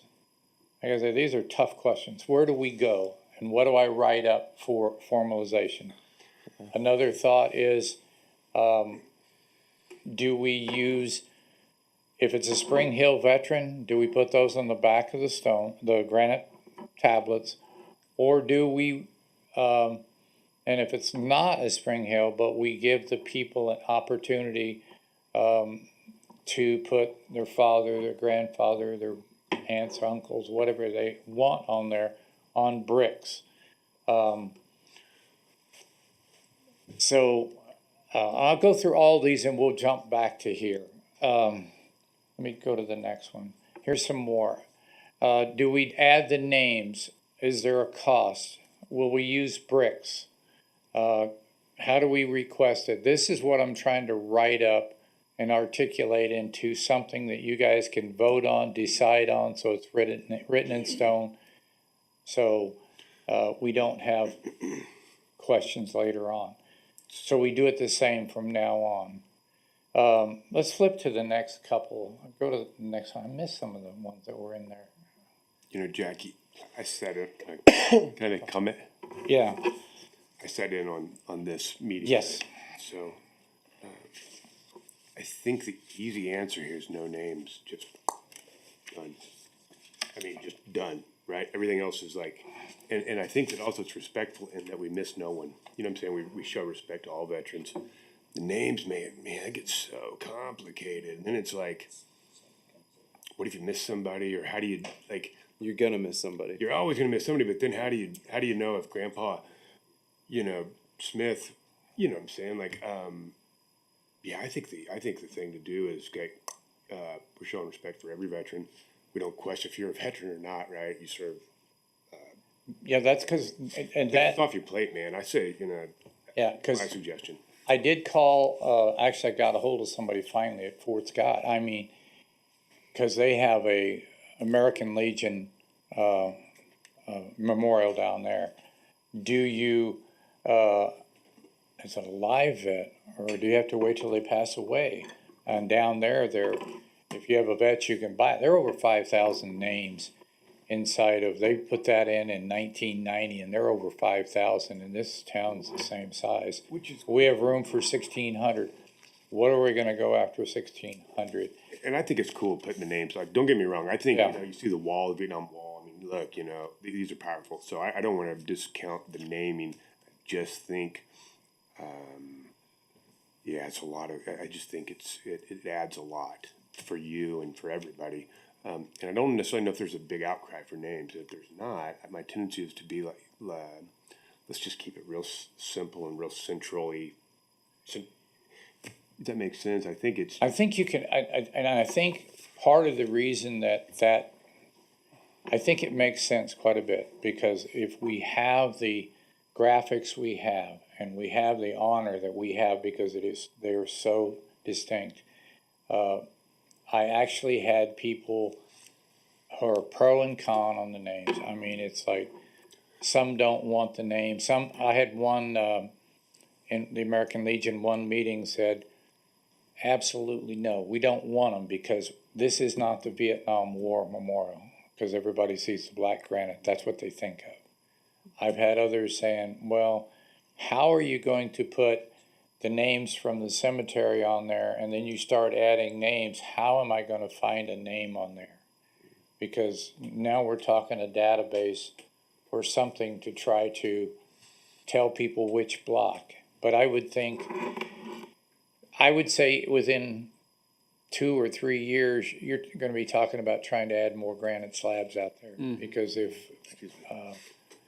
Yeah, I think my recommendation, having heard this before, you know, I got the benefit of having sat in on this conversation, is no names, you know, and then I like maybe to explore the bricks. That's you know, what, idea. that's what I was just gonna say. And you know, but again, I want to take stuff off your plate here. Like this seems like this could be a lot of work for somebody like you, and so I think the other thing on the bricks would be, like, maybe once a year, right? Like, you know, you can apply, or, you know, you want to get Grandpa Jinx or whomever, you know, Grandma, or Dad or Mom, whomever you want to nominate. And nominate would be a pretty loose word, right? I mean, if you just want to pay the $100 for them to be a brick, then maybe once a year you would collect those, you'd have that database built up, and then, but it'd have to become, you know, I'd want to make that pay as it goes, right? You'd want, I don't know how much, you don't want to charge them. and yeah, and some of them, some of the thoughts I had is, at some point in time, you have these walkways that go around. You could go 2 feet on the side and do the bricks beside that. So that way you don't have to do anything right now. We talked about in that meeting, we talked about putting it under the pavilion for the pavilion floor. And I can't even I couldn't get a consensus on that, because some people said, if I walk on those names, it honors them. Right. And I had the other group saying, no, I wouldn't dare walk on them. That's disrespectful. So that's the reason I'm saying this is a very We kind of talked about that with sensitive benches one. too. Yeah. Yeah. I'm a little torn on it. I like the idea of the names on it. I just think it adds another aspect of respect, you know, to all those that have served and fallen and stuff. But I also kind of agree with Chip a little bit. I think to try to come up and pick with which names are going to be on there, which ones aren't, to try to just the time alone to go through databases to try to get them on there. And then what if you get someone on there and they weren't actually on, you know, didn't actually serve, you know, I just think the amount of time and effort that you would put into it with the possibility of still, you know, upsetting somebody that's doesn't have their name on there, or doesn't have their relative on there, or maybe didn't live in Spring Hill, or if we didn't keep it only Spring Hill. I just think there's way too many variables for it to be feasible, I think. Creating the criteria alone would be really, really difficult, and then creating a criteria would be exclusionary. Exactly. At some point. And you're creating public outcry over something that's not necessary. If we don't put anything on there, we're still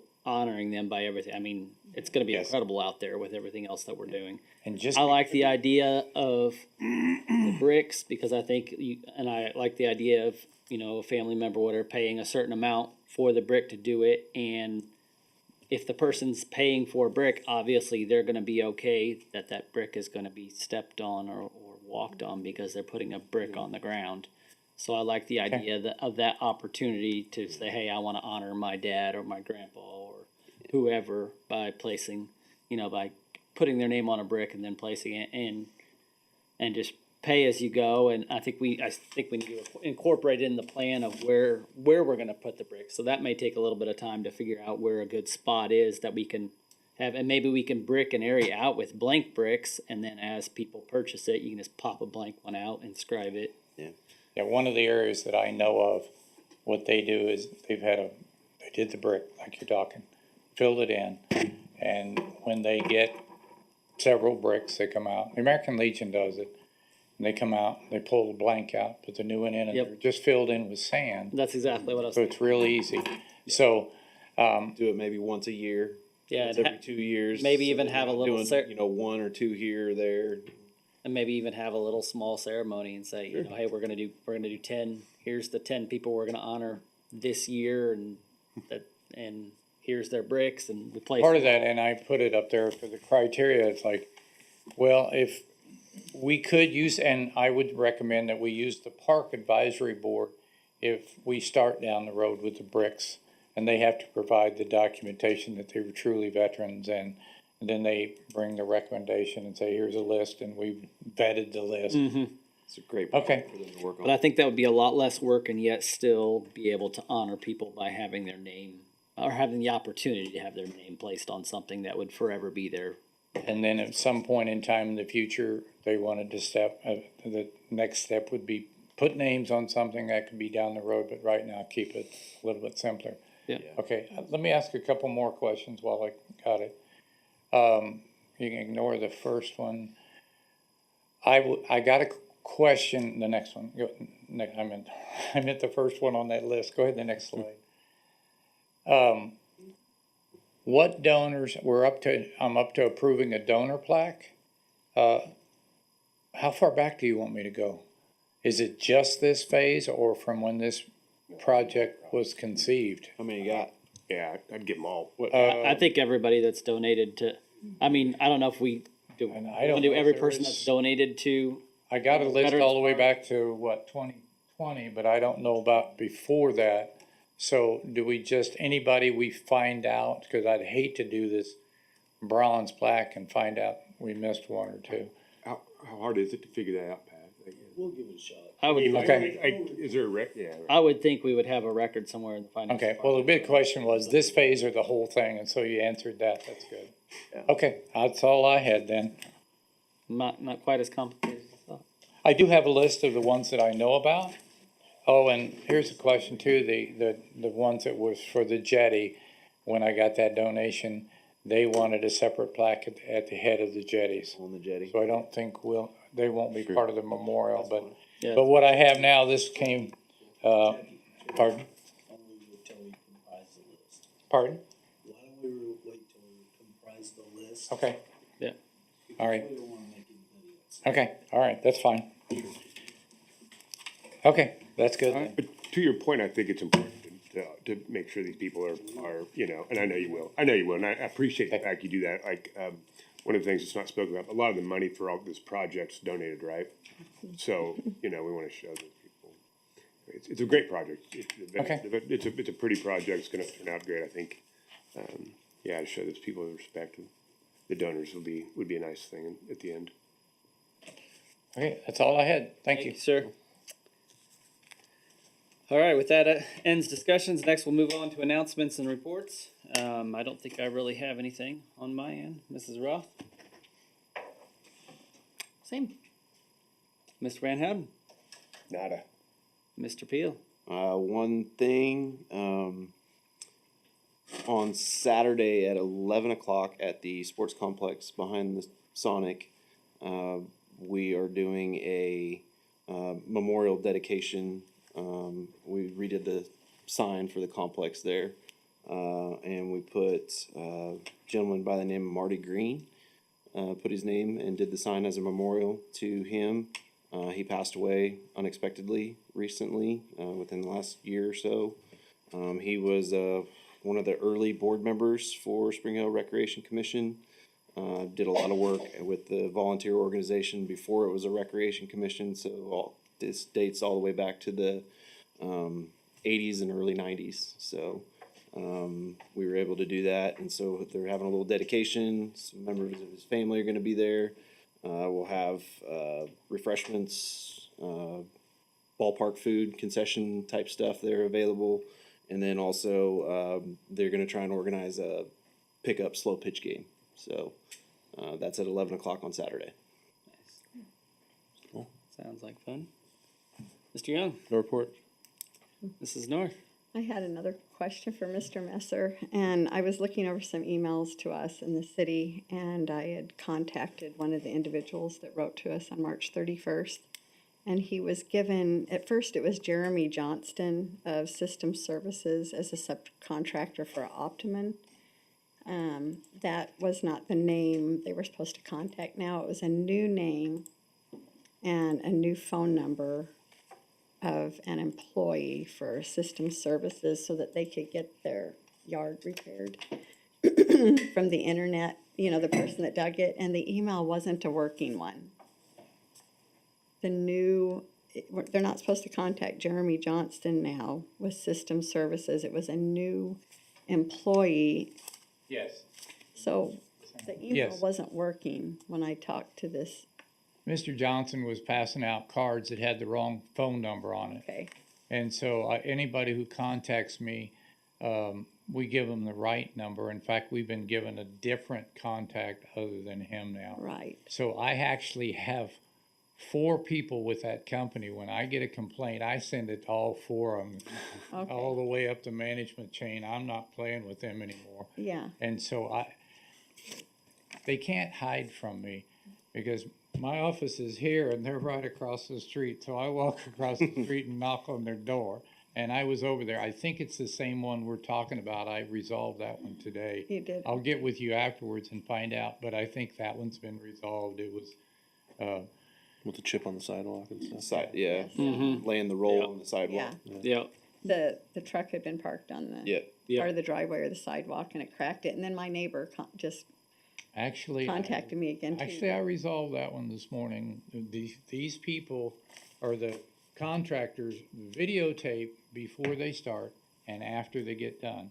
I went back, they showed me the videotape of 10 days previous.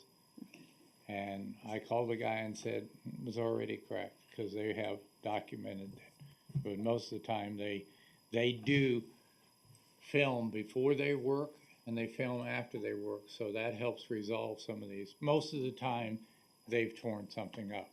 But this was one of the rare cases the damage was there before they, yeah, I've talked to that gentleman several times, more than once. So I'll just talk with you after so I can give my neighbor a contact number to call because he still has a situation in his Yeah, backyard. just give me who it is. We do it. I bet we range from 10 to 20 complaints a day that we handle and send people out to respond. And we have a running list and we track what the answers were. If they got an answer, if we have to contact them again. It's been a long road. Some of them, I'm not gonna say that company, cause, but it's been a challenge. Two of the companies have not been a challenge. One has been a challenge, but I've managed to get above that level. I'm up here talking to people. I don't talk to them anymore. I go directly to their supervisors. Sounds good. Oh, it's been a war. It's been a lot of digging that's been going on around Spring Hill. And the Pains of progress. Mr. Peterman's comment about the sod over the seeds, I'm dealing with ones, this company fixed this one didn't fix the sprinkler, so now this company has to go back and do the sod again. Oh, yeah. Yeah, it's a mess. Okay. Thanks. All right, Mr. Massey, Nothing to add. Mr. Burton. I'll make it quick. Just some updates. We did start the comp plan. The digital platform, another week and a half. We really wanted it out, but we're not in charge of it. She's probably shaking her head saying no, but it'll happen. We did go ahead and start with the connectivity and all, so we are already drawing out some connectivity routes to get connected to all the parks and through and then we also started looking at designating of streets, thoroughfares, arterials, right away, or major arterials and things like that. So we'll have a few things that we'll probably need some guidance on, on what you feel like north, south, east, west connectors and things like that would be. So other than that, I really don't have anything. Chief Henson. Yes. We did take possession of the 2 SUVs that we ordered back in November. We got them last week, or earlier this week. So now we're just waiting to get scheduled for the upfitting for those 2 vehicles. We have a new employee starting on Monday. Jody Livingood is coming as our new PSO, Public Service Officer, who will be sitting at the front desk and will be helping with records and property and handling the phone calls and stuff like that. So that's very exciting because that position's been vacant since the first part of February. And we also posted our new sergeant position that was approved for this year. We posted that on Monday. And that is just taking us one step closer to getting a sergeant on every shift, 24/7. So the goal is to get to 5, and we currently have 3, posting the 4th, and I'll be asking for that 5th one next year. No, denied. I know. But no, that's all I have. Thank you. All right, thank you. Mr. Lowe. Nothing to add? Deputy Madam Clerk. No report. Mrs. Dunn. No report. Mrs. Jones. No report. Mr. Messer. With that, I entertain a motion to adjourn. So moved. Second. Got a motion and a second. Is there any further discussion, although I highly doubt it? If not, all those in favor? Aye. Opposed? Motion carries 5-0. Have a good night, everybody.